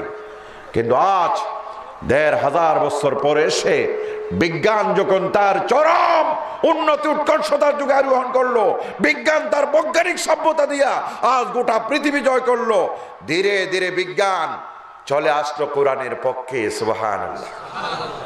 আজকে পদার্থ বিজ্ঞানীরা কি বলছেন জানেন? পদার্থ বিজ্ঞানীরা বলছে এই যে ফটোগ্রাফার, যারা ফটো মারে, ক্যামেরাম্যান, এখন তো আর মোবাইল টোবাইল বের হয়ে গেছে, আগে কিন্তু ক্যামেরা নিয়ে ফটো করার জন্য হয়তো দোকানে যাইতে হইতো না, তবে এখানে আনতে হইতো, ঠিক কিনা? ক্যামেরা সকল বাড়িতে ছিল না, গুড়া ভাড়ার ভিতরে একটা ক্যামেরা ছিল, সৌদি আরব থেকে পাঠাইলেও তা পাইতো, ঠিক কিনা বলেন? এখন এই ক্যামেরাম্যানরা কি করতো, আপনাকে সোজা করে দাঁড়াইয়া ক্যামেরা করলো, আপনি দোকানে গেলেন, আপনাকে ছবিও দিল, সাথে একটা কি দিত জানেন, বলেন? নেগেটিভ দিত না? নেগেটিভ একটা দিত না? এই নেগেটিভ আপনি যে কোনো সময় দোয়াই দিতে দিলে সেটা কি হয়ে যেত? ছবি হয়ে যেত, ঠিক কিনা? এবার পদার্থ বিজ্ঞানীরা কি বলে খেয়াল করেন, কোরআন এবং বিজ্ঞান আজ এক লাইনে এসে গেছে, সুবহানাল্লাহ। আজকে পদার্থ বিজ্ঞান বলছে ওই যে ক্যামেরাম্যানের ক্যামেরার ভিতরে একটা পাওয়ার বিজ্ঞানীরা সংযুক্ত করেছেন, পদার্থ বিজ্ঞানীরা। এই পাওয়ারের নাম হচ্ছে কনভেক্স লেন্স। কনভেক্স লেন্স, কথা বোঝা গেছে? আজকে মানুষের চোখে কম দেখলে লেন্স লাগায় না, অথচ লেন্স আপনারা সারাদিন চোখের ভিতরে তালাশ করলেও এই লেন্সটা আপনারা খুঁজে, অতি ছোট্ট এক জিনিস। এই জিনিসটা যখন ক্যামেরার ভিতরে ফিট করে, ক্যামেরার ভিতরে একটা ক্ষমতা আসছে, এবার আপনাকে যখন তারা ক্লিক করে, তখন আপনার অবিকল একটা ছবি নেগেটিভ হয়। কি হয়? এবার এই নেগেটিভটাকে বিশেষ পদ্ধতিতে তারা ধুইয়া এবার আপনার হুবহু ছবি তারা বের করে, ঠিক কিনা? পদার্থ বিজ্ঞান আজ মানব চক্ষু পরীক্ষা করে দেখেছে, মানব চক্ষু পরীক্ষা করে দেখে তারা প্রমাণ করলো ক্যামেরার ভিতরে যে কনভেক্স লেন্স, যে পাওয়ার আছে, মানব চক্ষুর ভিতরে আল্লাহ রাব্বুল আলামিন ওই ক্যামেরার চাইতে 1000 গুণ বেশি কনভেক্স লেন্স প্রদান করেছেন, সুবহানাল্লাহ। মানুষের চোখের ভিতরে আল্লাহ তাআলা তার চাইতে 1000 গুণ বেশি ক্ষমতা সম্পন্ন কনভেক্স লেন্স আল্লাহ এই চোখের ভিতরে দিয়েছেন, ঠিক কিনা? এরা ক্যামেরা দিয়া ছবি করলে নেগেটিভ উঠে, আর আপনার চোখের ভিতরে আল্লাহ এমন ক্ষমতা দিয়েছে, আপনি একটা ছবি যদি দেখেন, এই ছবি কিন্তু আজীবন আপনার স্মৃতির মাঝে রয়ে যায়, ঠিক কিনা বলেন? আপনারা বলেন না আপনার আব্বা মারা গেছে আজ থেকে, মনে করেন আমার এই মুরব্বী আব্বা মারা গেছে আজ থেকে 20 বছর আগে, ঠিক কিনা? কয় বছর আগে? আব্বা জানের ছবি এখনো চোখের ভিতরে আছে কিনা জিজ্ঞেস করেন। আছে? সৌদি আরব থেকে আইছেন আজ থেকে 10 বছর আগে, এখনো কাবার ছবি আপনার চোখের সামনে ভাসে, ঠিক কিনা? আপনার ছাত্র জীবনের এক প্রেমিকা ছিল, ছাত্র জীবনের এক প্রেমিকা, কথা বোঝা গেছে? এখন তারে খুব ভালো করে দেখছেন, যত দেখছিলেন তত সুন্দর লাগছিল। প্রেমিকা গেছে এক জায়গায়, আপনি আছেন আরেক জায়গায়, মাঝখানে 50 বছরের ব্যবধান। এখন আপনি বুড়া হয়ে গেছেন, আপনার বয়স 80 বছরের বুড়াকে যদি জিজ্ঞেস করেন, বুড়া ওই ছাত্র জীবনের প্রেমিকার ছবি কি মনে পড়ে? কি বলেন আপনি? পড়ে? মনে পড়ে? অবশ্যই পড়ে। কারণ পদার্থ বিজ্ঞানীরা বলছে মানব চক্ষুর ভিতরে আল্লাহ এই ক্যামেরার থেকে 1000 গুণ বেশি মানসম্পন্ন উন্নত কনভেক্স লেন্স আল্লাহ প্রদান করেছেন। সুতরাং এই চোখে যার দিকে দেখে সেই স্মৃতি কিন্তু তার চোখের ভিতরে রয়ে যায়, ঠিক কিনা বলেন? আমার ভাইরা, পদার্থ বিজ্ঞানীরা এই জন্য বলে দিয়েছেন, এই চোখে যদি কোন নারীর শরীরের দিকে যায়, নেটের কাপড় ভেদ করে যখন ভিতরের কাপড়ের দিকে যায়, তখন ওই পুরুষের চোখের কনভেক্স লেন্স তার শরীরের ভিতরে এমন ভাবে আঘাত করে, একজন গর্ভবতী মা, তার পেটের ভিতরে সন্তান আছে, গর্ভবতীরা যখন গর্ভবতী হয়ে যায়, শরীরের সেল নামক যে কোষ আছে, কোষগুলো দুর্বল হয়ে যায়, নারীর শরীর দুর্বল হয়ে যায়। আপনারা দেখেন না, মারা যদি গর্ভবতী হয়, আগের চাইতে হজ পেছাড়া যত ধরনের সবগুলো বাইর হয়ে যায়, ঠিক কিনা বলেন? যত ধরনের একজিমা টেকজিমা ফেসারা তেসারা সবগুলো বের হয়। কি বলেন? আপনারা বিশ্বাস করেন না? মুরব্বীরা তো আমার কথা বুঝে গেছেন। তার কারণ হলো গর্ভবতী নারী যখন গর্ভবতী হয়, শরীর সম্পূর্ণ কি হয়ে যায়? দুর্বল হয়ে যায়। শরীরের কোনো সেল কোষে আর কাজ করে না, এটা দুর্বল হয়ে যায়। পদার্থ বিজ্ঞান বলে একটা পুরুষ তার চোখের কনভেক্স লেন্স দ্বারা যখন একজন গর্ভবতী নারীর পেটের দিকে খেয়াল করলো, তখন তার চোখের ওই ক্ষমতা তার শরীর ভেদ করে পেটের ভিতরে চলে গেছে। নাউজুবিল্লাহি মিন যালিক। যার ফলে কি হলো, সন্তান জন্ম হলো। সন্তান জন্মের পরে বাবাও পরশা, মাও পরশা, ছেলে হয়ে গেছে একেবারে কালো। ঠিক না?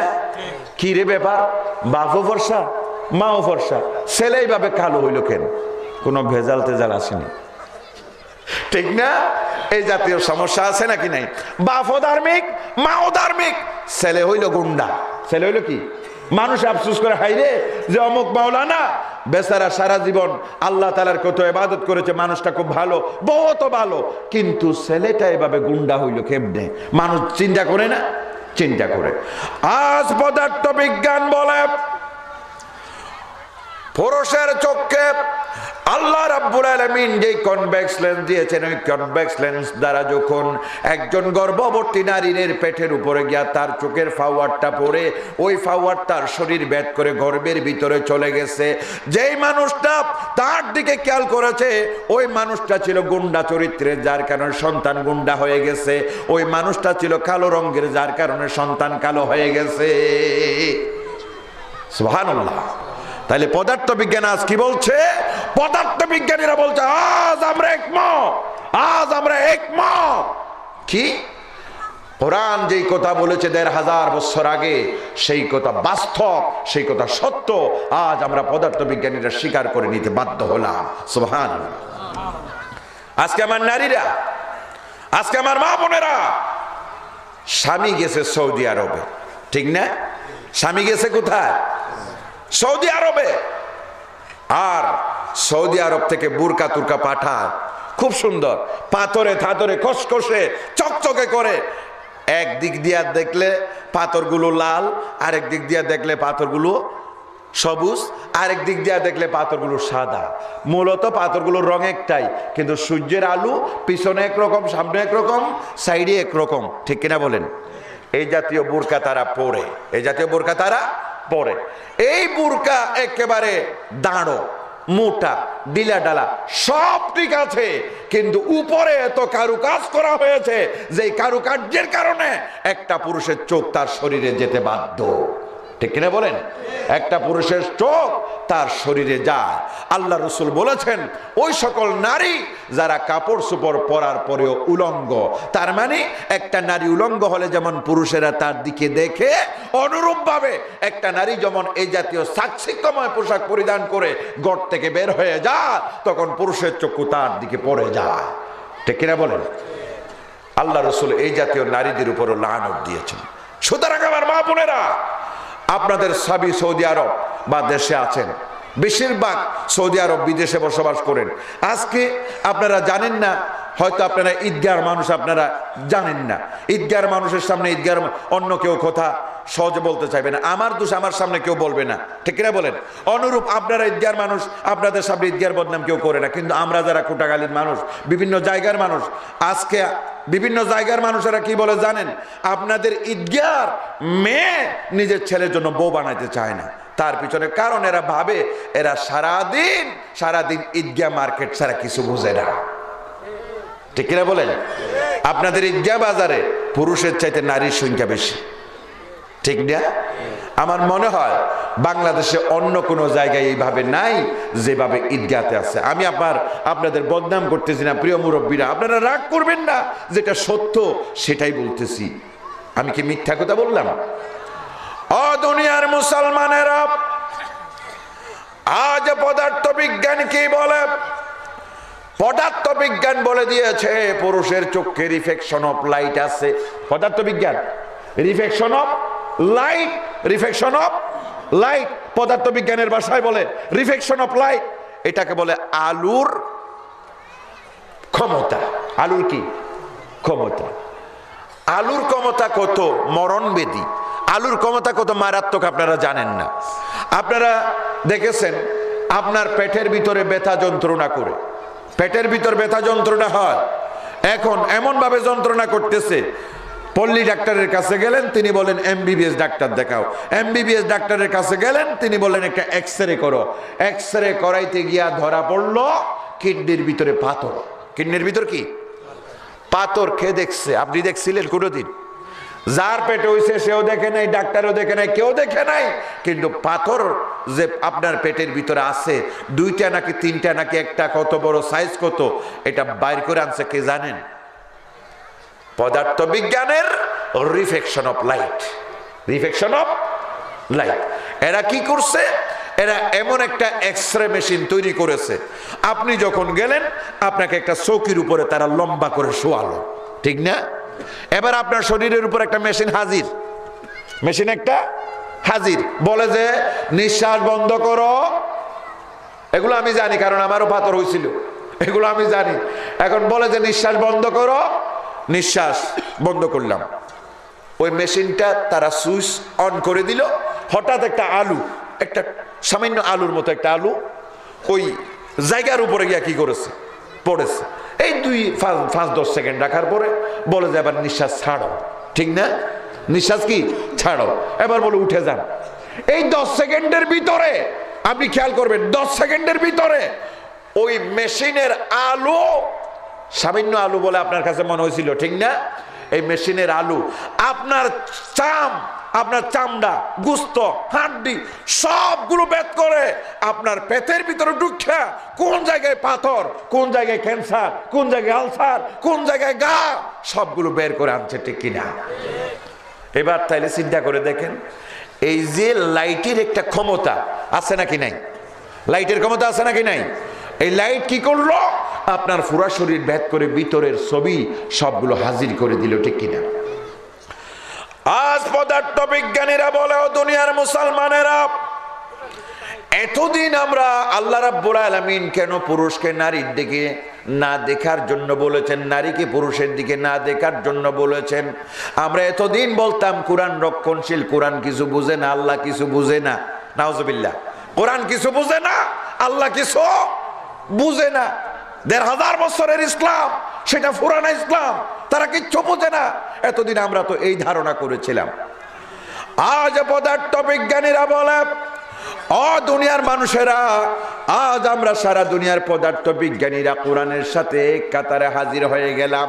1500 বছর পরে এসে কোরআনের সাথে একাত্মতা ঘোষণা করে দিলাম।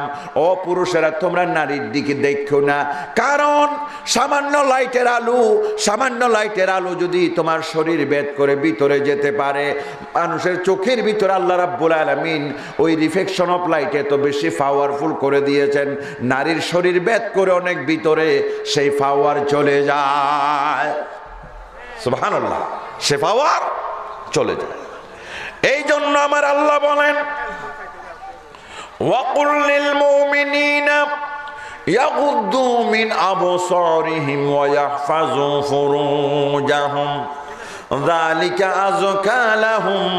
আল্লাহ রাব্বুল আলামিন বলেন, হে পুরুষেরা, পথ দিয়া যখন হাঁটবা, পথ দিয়া যখন চলবা, তোমাদের চক্ষু নিচের দিকে করে চলো, আর তোমাদের লজ্জাস্থান হেফাজত করো। আল্লাহ রাব্বুল আলামিন বলেন, এটাই তোমাদের জান্নাত পাওয়ার জন্য সবচেয়ে উত্তম পন্থা। আমার ভাইরা, চিন্তা করে দেখেন, একজন মানুষের জেনা ব্যভিচার শুরু হওয়ার প্রথম কাজ হলো চোখ, ঠিক না?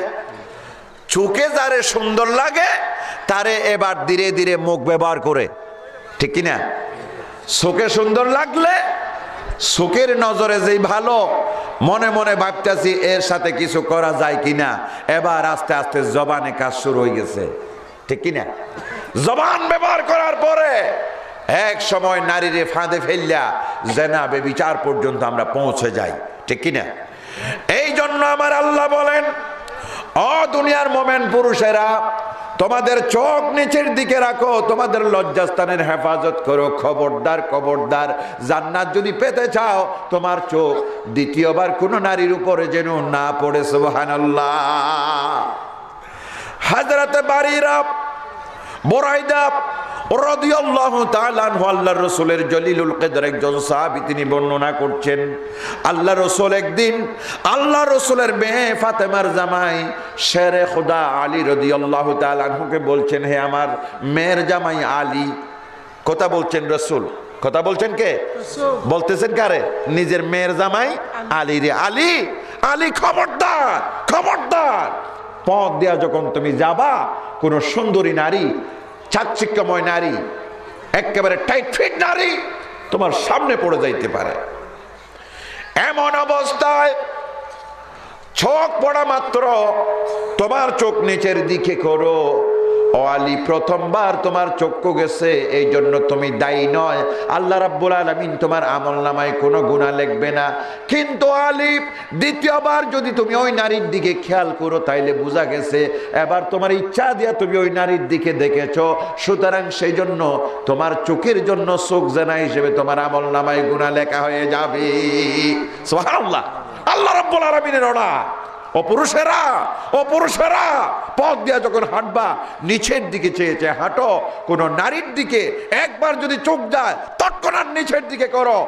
আর দ্বিতীয়বার তুমি যদি চোখ দাও, দ্বিতীয়বারের জন্য তোমার আমলনামায় গুনাহ লেখা হয়ে যাবে। নাউজুবিল্লাহ। এবার আল্লাহ রাব্বুল আলামিন নারীদের উদ্দেশ্যে আল্লাহ রাব্বুল আলামিন বলছেন, ওয়া কুল্লিল মুমিনাতি ইয়াগদুদনা মিন আবসারিহিন্না ওয়া ইয়াহফাজনা ফুরুজাহুন্না যালিকা আযাকা ইয়াহফাজনা ফুরুজাহুন্না ওয়া লা ইউবদিনা যিনাতাহুন্না ইল্লা মা যাহারা মিনহা। আল্লাহ রাব্বুল আলামিন নারীদের উদ্দেশ্যে বলে দিয়েছেন, হে দুনিয়ার নারীরা, যখন তোমরা পথ দিয়ে হাঁটবা তোমাদের চোখ তোমরা নিচের দিকে রাখো আর তোমাদের লজ্জাস্থান হেফাজত করো। তোমাদের সৌন্দর্য, আল্লাহ রাব্বুল আলামিন তোমাদের শরীরে যে সৌন্দর্য দিয়েছেন এই সৌন্দর্য তোমরা প্রকাশ করে বেড়াইও না। অর্ডার দিয়েছেন কে? আমার আল্লাহ। কি সুন্দর কথা বলেছেন আমার আল্লাহ। পুরুষদের বলেছেন, পুরুষেরা তোমরা নিচের দিকে চোখ দাও। আবার নারীদের বলা হয়েছে, নারীরা তোমরাও নিচের দিকে চোখ দাও। সুবহানাল্লাহ। তোমরাও নিচের দিকে কি দাও? চোখ দাও। তাইলে পুরুষও নিচের দিকে চোখ দিলে, নারীও নিচের দিকে চোখ দিলে, কেউ কারো দিকে যদি না দেখে অঘটনের সম্ভাবনা কি আছে? অঘটনের সম্ভাবনা আছে। কিন্তু বাংলাদেশের বিচারপতি তিনি করলেন কি? তিনি বললেন, বাংলাদেশের সীমানার অভ্যন্তরে নারীরা যেভাবে ইচ্ছা পোশাক পরবে কেউ তারে বাধা দিতে পারবে না। অন্যদিকে পুরুষদেরকে বলা হচ্ছে, পুরুষেরা খবরদার, নারীদের ফ্রিজিং করতে পারবা না। কেমন কথা! নারীকে বলছে যেমন ইচ্ছে তেমন পোশাক পরো, আর পুরুষকে বলছে কি খবরদার, ওইদিকে চোখ দিতে পারবা না। আইরে মন্ত্রী, আরে বিচারপতি, তোর ছেলে কোথায় চোখ দে তুই কি জানোস? মন্ত্রীর জন্য কথা বলে না, বলে জনগণের জন্য। ঠিক কিনা বলেন?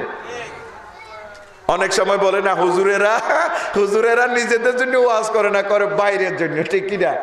আহা আমার ভাইরা, সূরাতুল আহজাবের 59 নম্বর আয়াত।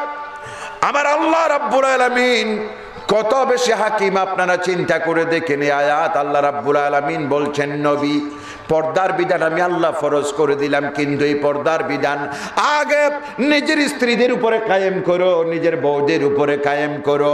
নিজের বউরা যদি কমপ্লিট পর্দাশীল হয়ে যায়, এবার নিজের মেয়েদের উপরে কায়েম করো। নিজের মেয়েরা যদি কমপ্লিট পর্দাশীল হয়ে যায়, এবার সারা দুনিয়ার মোমেন নারীদেরকে আপনি বিধান জারি করে দেন। সুবহানাল্লাহ। আগে নিজের বউদের উপরে, আগে কার উপরে? নিজের বউদের উপরে ইসলামের বিধান চালু করো। নিজের বউরা যদি ইসলামের বিধান মানে, তারপরে মেয়েদের উপরে ইসলামের বিধান চালু করো। মেয়েরা যদি মানে, তারপরে অন্যান্যদের উপরে চালু করো। আমার ভাইরা, বিশ্বনবীর স্ত্রী, আমাদের সকলের মা, উম্মুল মুমিনিন হযরত আয়েশা সিদ্দিকা রাদিয়াল্লাহু তাআলা আনহা জীবনের শেষ পর্যায়ে এসে ইসলাম যখন গুরুতর সমস্যায় পড়ে গেল, মুসলমানদের ভিতরে দুই গ্রুপে বিভক্ত হয়ে গেল। মুসলমানদের ভিতরে হানাহানি, রক্তারক্তি হবে। হযরত আয়েশা চিন্তা করলেন কি করা যায়। এই এক মুসলমানের আক্রমণ থেকে আরেক মুসলমানকে কিভাবে রক্ষা করা যায়, মুসলমানদের রক্ত কিভাবে বন্ধ করা যায়। মনে মনে ভাবলেন, আমি রাসূলের স্ত্রী, যুদ্ধের ময়দানে যদি আমি হাজির হয়ে যাই, আর আমি রাসূলের স্ত্রী যদি হাজির হয়ে যাই, আল্লাহর রাসূল যেহেতু জীবিত নাই, আমি রাসূলের স্ত্রী যদি হাজির হয়ে যায়, হয়তো দুই পক্ষের ভিতরে যুদ্ধ বন্ধ হয়ে যেতে পারে। সুবহানাল্লাহ।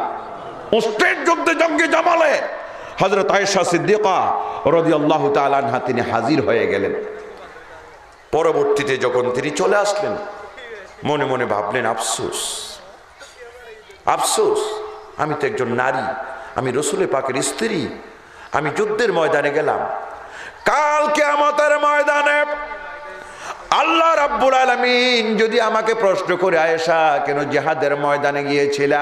নেতৃত্ব আমি আল্লাহ নারীদের উপরে ফরজ, নারীদের উপরে তুলে দেই নাই, আমি তো নেতৃত্বের দায়িত্ব পুরুষের কাঁধের উপরে তুলে দিয়েছি। আর রিজালু কাওয়ামুনা আলান নিসাই বিমা ফাদ্দালাল্লাহু বা'দাহুম আলা বা'দিন ওয়া বিমা আনফাকু মিন আমওয়ালিহিম। আল্লাহ রাব্বুল আলামিন বলেন, আমি আল্লাহ নেতৃত্বের দায়িত্ব পুরুষের উপরে তুলে দিয়েছি, নারীর উপরে নয়। আয়েশা রাদিয়াল্লাহু তাআলা আনহা মনে মনে ভাবলেন, আহারে কি করা যায়, জীবনে এত বড় মারাত্মক ভুল করলাম। আয়েশা রাদিয়াল্লাহু তাআলা আনহা জিহাদের ময়দানে গেছেন, অথচ আয়েশাকে কোন পুরুষ একটি বারের মতো দেখে নাই, ঠিক কিনা বলেন? আয়েশা জিহাদের ময়দানে গেছেন, কিন্তু আয়েশাকে কোন পুরুষ যুদ্ধের ময়দানে এক সেকেন্ডের জন্য আয়েশার কাপড় চোপড় পর্যন্ত দেখেন নাই। আয়েশা ছিলেন পালকির ভিতরে। সুবহানাল্লাহ।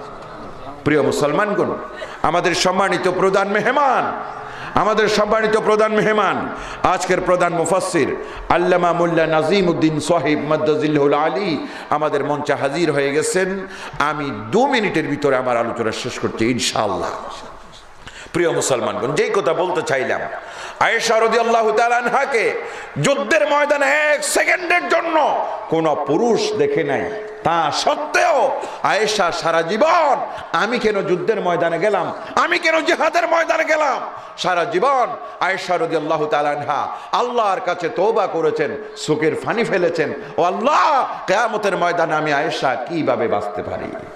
সুবহানাল্লাহ। রাসূলের পাকের স্ত্রী, কেউ চোখে দেখে নাই, তারপরও তিনি যদি সারা জীবন এইভাবে কান্নাকাটি করেন, তাইলে প্রিয় মুসলমানেরা, আমাদের মা, আমাদের বোন, আমাদের বউ, আমাদের মেয়েদের শরীর দেখে না এমন কে আছে? বলেন না। আমাদের মেয়েদেরকে কাপড়ে সুপড়ে হোক, তারপরে তো দেখা যায়, যায় না? যায় না? এই জন্য আমার আল্লাহ বলেন, ওয়াকরনা ফি বুয়ুতিকুন্না ওয়ালা তাবাররাজনা তাবাররুজাল জাহিলিয়াতিল উলা। আমার আল্লাহ বলেন, ও নারীরা, জান্নাত যদি পেতে চাও, তোমাদের নামাজ, দোয়া, ইবাদত আল্লাহর দরবারে কবুল হোক, সেটা যদি চাও, নিরাপত্তা যদি চাও, বিপদ থেকে যদি বাঁচতে চাও, এসিড থেকে, দর্শন থেকে যদি বাঁচতে চাও, নারীরা নিজের ঘর ফেলে তোমরা বাইরে যাইও না। ঘর হলো তোমাদের জন্য সর্বোত্তম আবাসস্থল, সর্বোত্তম আশ্রয়স্থল। আর যদি কলেজে যেতে হয়, স্কুলে যেতে হয়, মাদ্রাসায় যেতে হয়, হাসপাতালে যেতে হয়, আদালতে যেতে হয়, শিক্ষা দীক্ষা কোনো চাকরিজীবী কোনো পেশার জায়গায় যদি যেতে হয়, আল্লাহ রাব্বুল আলামিন বলেন, জাহেলি যুগের নারীদের মতো সৌন্দর্য প্রকাশ করে বেড়াইও না। তোমার সৌন্দর্য বাইরের পুরুষদেরকে দেখানোর উদ্দেশ্যে তুমি বাইর হইও না। কথা বলেছেন কে? কথা বলেছেন কে? আল্লাহ। সুতরাং ও দুনিয়ার নারীরা, ও আমার পিঠারা, আমাদের মেয়েদের হেফাজত করা আমাদের ইমানি দায়িত্ব, ঠিক কিনা? আমার ভাই সব, হযরতে ফাতেমা, আল্লাহ রাব্বুল আলামিন বলেছেন, নবী আপনার স্ত্রীদের উপরে পর্দার বিধান জারি করার পরে এবার আপনার মেয়েদের উপরে পর্দার বিধান জারি করেন। যার কারণে আল্লাহর রাসূলের মেয়েরা সারা জীবন এমন ভাবে পর্দা মেনেছে। ফাতেমা রাদিয়াল্লাহু তাআলা আনহা যখন ইন্তেকালের সময় কাছাকাছি হয়ে গেল, নিজের স্বামী আলী রাদিয়াল্লাহু তাআলা আনহুকে ডাকলেন, স্বামী রে, আমার আব্বাজান ইন্তেকালের সময় একটি ভবিষ্যৎবাণী করেছিলেন, ও আমার স্বামী রে, আব্বাজানের ভবিষ্যৎবাণী মোতাবেক আমার ইন্তেকালের সময় কাছাকাছি হয়ে গেছে। স্বামী গো, ইন্তেকাল যদি আমি হয়ে যাই, আমার মরণ যদি হয়ে যায়, আমাকে দিনের বেলায় দাফন দিও না, রাতের বেলায় দাফন দিও। সুবহানাল্লাহ। আলী বলে, ফাতেমা, আল্লাহ রসুলের মেয়ে, হাজারো হাজার সাহাবী রাসূলের পাকের মেয়ের জানাজা পড়ার জন্য চাইবে, আর রাতের বেলায় যদি দাফন দেওয়া হয়, বেশি সাহাবী তো হবে না। ফাতেমা বলেন, স্বামী রে, দিনের বেলায় দাফন দিয়া হাজার হাজার সাহাবী আমার জানাজা পড়ুক, আমি চাই না। কারণ আমি ফাতেমা এমন ভাবে আল্লাহ রাব্বুল আলামিনের পর্দার বিধানকে মেনে নিয়েছিলাম, সারা জীবন আমাকে 4 জন পুরুষ ছাড়া পৃথিবীর কোন পুরুষ আমারে দেখে নাই। সুবহানাল্লাহ। 4 জন পুরুষ ছাড়া পৃথিবীর আর কোন পুরুষ আমারে দেখে নাই। আমার আব্বাজান সৈয়দুল মুরসালিন বিশ্বনবী সাল্লাল্লাহু আলাইহি সাল্লাম আমারে দেখেছেন, আমার আব্বাজান আমারে দেখেছেন, আর স্বামী হিসেবে আপনি দেখেছেন। আমার 2 সন্তান হাসান এবং হুসাইন দেখেছে, আমার আর কেউ দেখে নাই। সুবহানাল্লাহ। আমার ভাইরা, ফাতেমা বলে দিয়েছেন স্বামীর, আমারে যদি দিনের বেলায় দাফন দাও, তাহলে রাসূল পাকের সাহাবায়ে কেরাম মনে মনে ভাববে, আল্লাহ রসুলের ফাতেমারে জীবিত অবস্থায় কখনো কোনোদিন দেখিনি, অন্তত মরা খাটিয়ার উপরে তারা অনুমান করবে ফাতেমা মোটা ছিল নাকি হ্যাংলা ছিল, লম্বা ছিল নাকি বেটে ছিল, অন্তত তারা অনুমান করবে। ও আমার স্বামী আলী রে, আমার ইন্তেকালের পরে আমি এই কলঙ্ক নিয়ে আল্লাহর দরবারে যেতে চাই না। একজন সাহাবী যদি আমার শরীর নিয়ে অনুমান করে, কল্পনা করে, চিন্তা করে আল্লাহর দরবারে আমি আসামি হয়ে যেতে চাই না, আল্লাহর দরবারে কলঙ্ক নিয়ে যেতে চাই না। এই জন্য ফাতেমা রাদিয়াল্লাহু তাআলা আনহা আল্লাহ রাব্বুল আলামিনের এত বান্দি প্রিয় বান্দি হওয়া সত্ত্বেও, পর্দার বিধান এত মানা সত্ত্বেও রাতের আধারে দাফন দেওয়ার জন্য স্বামীকে অনুরোধ করলেন। ঠিক কিনা বলেন? আমার ভাইরা, আজ আমার পুরুষেরা মনে মনে ভাবতেছে বউ যদি জাহান্নামে যায় আমার অসুবিধা কি, মেয়ে যদি জাহান্নামে যায় আমার অসুবিধা কি, মা যদি জাহান্নামে যায় আমার অসুবিধা কি, আমি তো ভালো আছি। আল্লাহ রাসূল বলেন, আদ-দায়ুসু লা ইয়াদখুলুল জান্নাহ, দায়ুসরা কখনো জান্নাতে যাবে না। দায়ুস কারা? আল্লাহ রাসূল বর্ণনা করেন, আপনার স্ত্রী যেই মহিলা এভাবে টাইট ফিট কাপড় চোপড় করে বের হয়ে গেছে, নিশ্চয়ই এই মহিলার জামাই আছে। নাই? স্বামী না থাকলে বাপ আছে, বাপ না থাকলে ভাই আছে, ভাই না থাকলে চাচা জেঠা আছে, নাকি নাই? সুতরাং বাধা দেওয়ার মতো ক্ষমতাশীল পুরুষেরা তো ছিল। যে স্ত্রীকে তার স্বামী বাধা দেয় নাই সেই স্বামী দয়ুস, যেই ভাই নিজের বোনকে বাধা দেয় নাই সেই ভাই দয়ুস, যেই পিতা নিজের মেয়েকে বাধা দেয় নাই সেই পিতা দয়ুস। সুতরাং নারীদেরকে যারা এইভাবে ছেড়ে দিয়েছে, বেপরদা অবস্থায় নারীদেরকে ছেড়ে দিয়েছে, আমার পিতারা, আমার ভাইরা, আমার স্বামীরা তাদের সংরক্ষণ করেনি, হেফাজত করেনি। আমার আল্লাহ, আমার রাসূল সাল্লাল্লাহু আলাইহি সাল্লাম বলেন, এই দয়ুসেরা কখনো জান্নাতে যাইতে পারবে না। ঠিক কিনা বলেন? এই জন্য প্রিয় মুসলমানরা, ও মুসলমানরা, আল্লাহ বলেন, ইয়া আইয়ুহাল্লাযীনা আমানু কু আনফুসাকুম ওয়া আহলিকুম নারা, নিজের জাহান্নামের আগুন থেকে বাঁচাও, নিজের পরিবার পরিজনকে জাহান্নামের আগুন থেকে বাঁচাও। সুতরাং তাদেরকে জাহান্নামের আগুন থেকে বাঁচানো আমাদের জন্য ফরজে আইন। ঠিক কিনা বলেন? আমাদের জন্য ফরজে আইন। আর নারীদের বলি, নারীগণ, সৌদি আরব স্বামী আছেন, তাদের ধন সম্পদ নিয়ে আপনি জেনতেন করতে পারেন না। আপনার ছেলে মেয়ে, আপনার পরিবার পরিজনের জন্য যেইটুকু খরচ করার প্রয়োজন আপনি সেইটুকু করতে পারবেন। তার বাইরে যদি আপনি 1 পয়সা খরচ করে নষ্ট করে দেন, আপনার স্বামীর এই টাকার জন্য কাল কিয়ামতের ময়দানে আপনাকে আসামি হতে হবে। আল্লাহ রাব্বুল আলামিনের আদালতে আপনি এই টাকার জন্য অবশ্যই জবাবদিহি করতে হবে। এই জন্য প্রিয় মা বোনেরা, স্বামীদের টাকা আপনি জমা রাখেন। আপনি জমা রাখলে এই টাকা আপনার সন্তানের জন্য কাজে আসবে, আপনার নিজের জন্য কাজে আসবে। আপনার স্বামী ইন্তিকাল করলে আপনি মিরাস হিসেবে সেখান থেকে সম্পত্তি পাবেন, অসুবিধা নাই। সব সম্পত্তি আপনি পাবেন, আপনার ছেলেরা পাবে, কিন্তু অনর্থক আপনারা ওইগুলো নষ্ট করবেন না, আল্লাহর কাছে জবাবদিহি করতে পারবেন না। এই জন্য মা বোনদের বলি, প্রিয় মা বোনেরা, স্বামীদের হক নষ্ট করবেন না, স্বামীদের টাকা পয়সা অযথা নষ্ট করবেন না। স্বামীদের টাকা পয়সা নিয়ে আপনারা বাজারে সাজারে এইভাবে ঘোরাঘুরি করবেন না, যার কারণে আল্লাহর গজবের শামিল হয়ে যাবেন। আল্লাহ রাব্বুল আলামিন আমাদের সকলকে ইসলামের ফরজ বিধান, পর্দার বিধান মানার, পর্দা মানার তৌফিক আল্লাহ আমাদের সকলকে দান করুন। পর্দার মাধ্যমে আমাদের নামাজ, রোজা, হজ, যাকাত, অন্যান্য ইবাদত যেন আল্লাহর দরবারে কবুল হয়, এই তৌফিক আল্লাহ আমাদের সকলকে দান করুন। আমিন, আমিন, আমিন। আসসালামু আলাইকুম ওয়া রাহমাতুল্লাহি ওয়া বারাকাতুহু।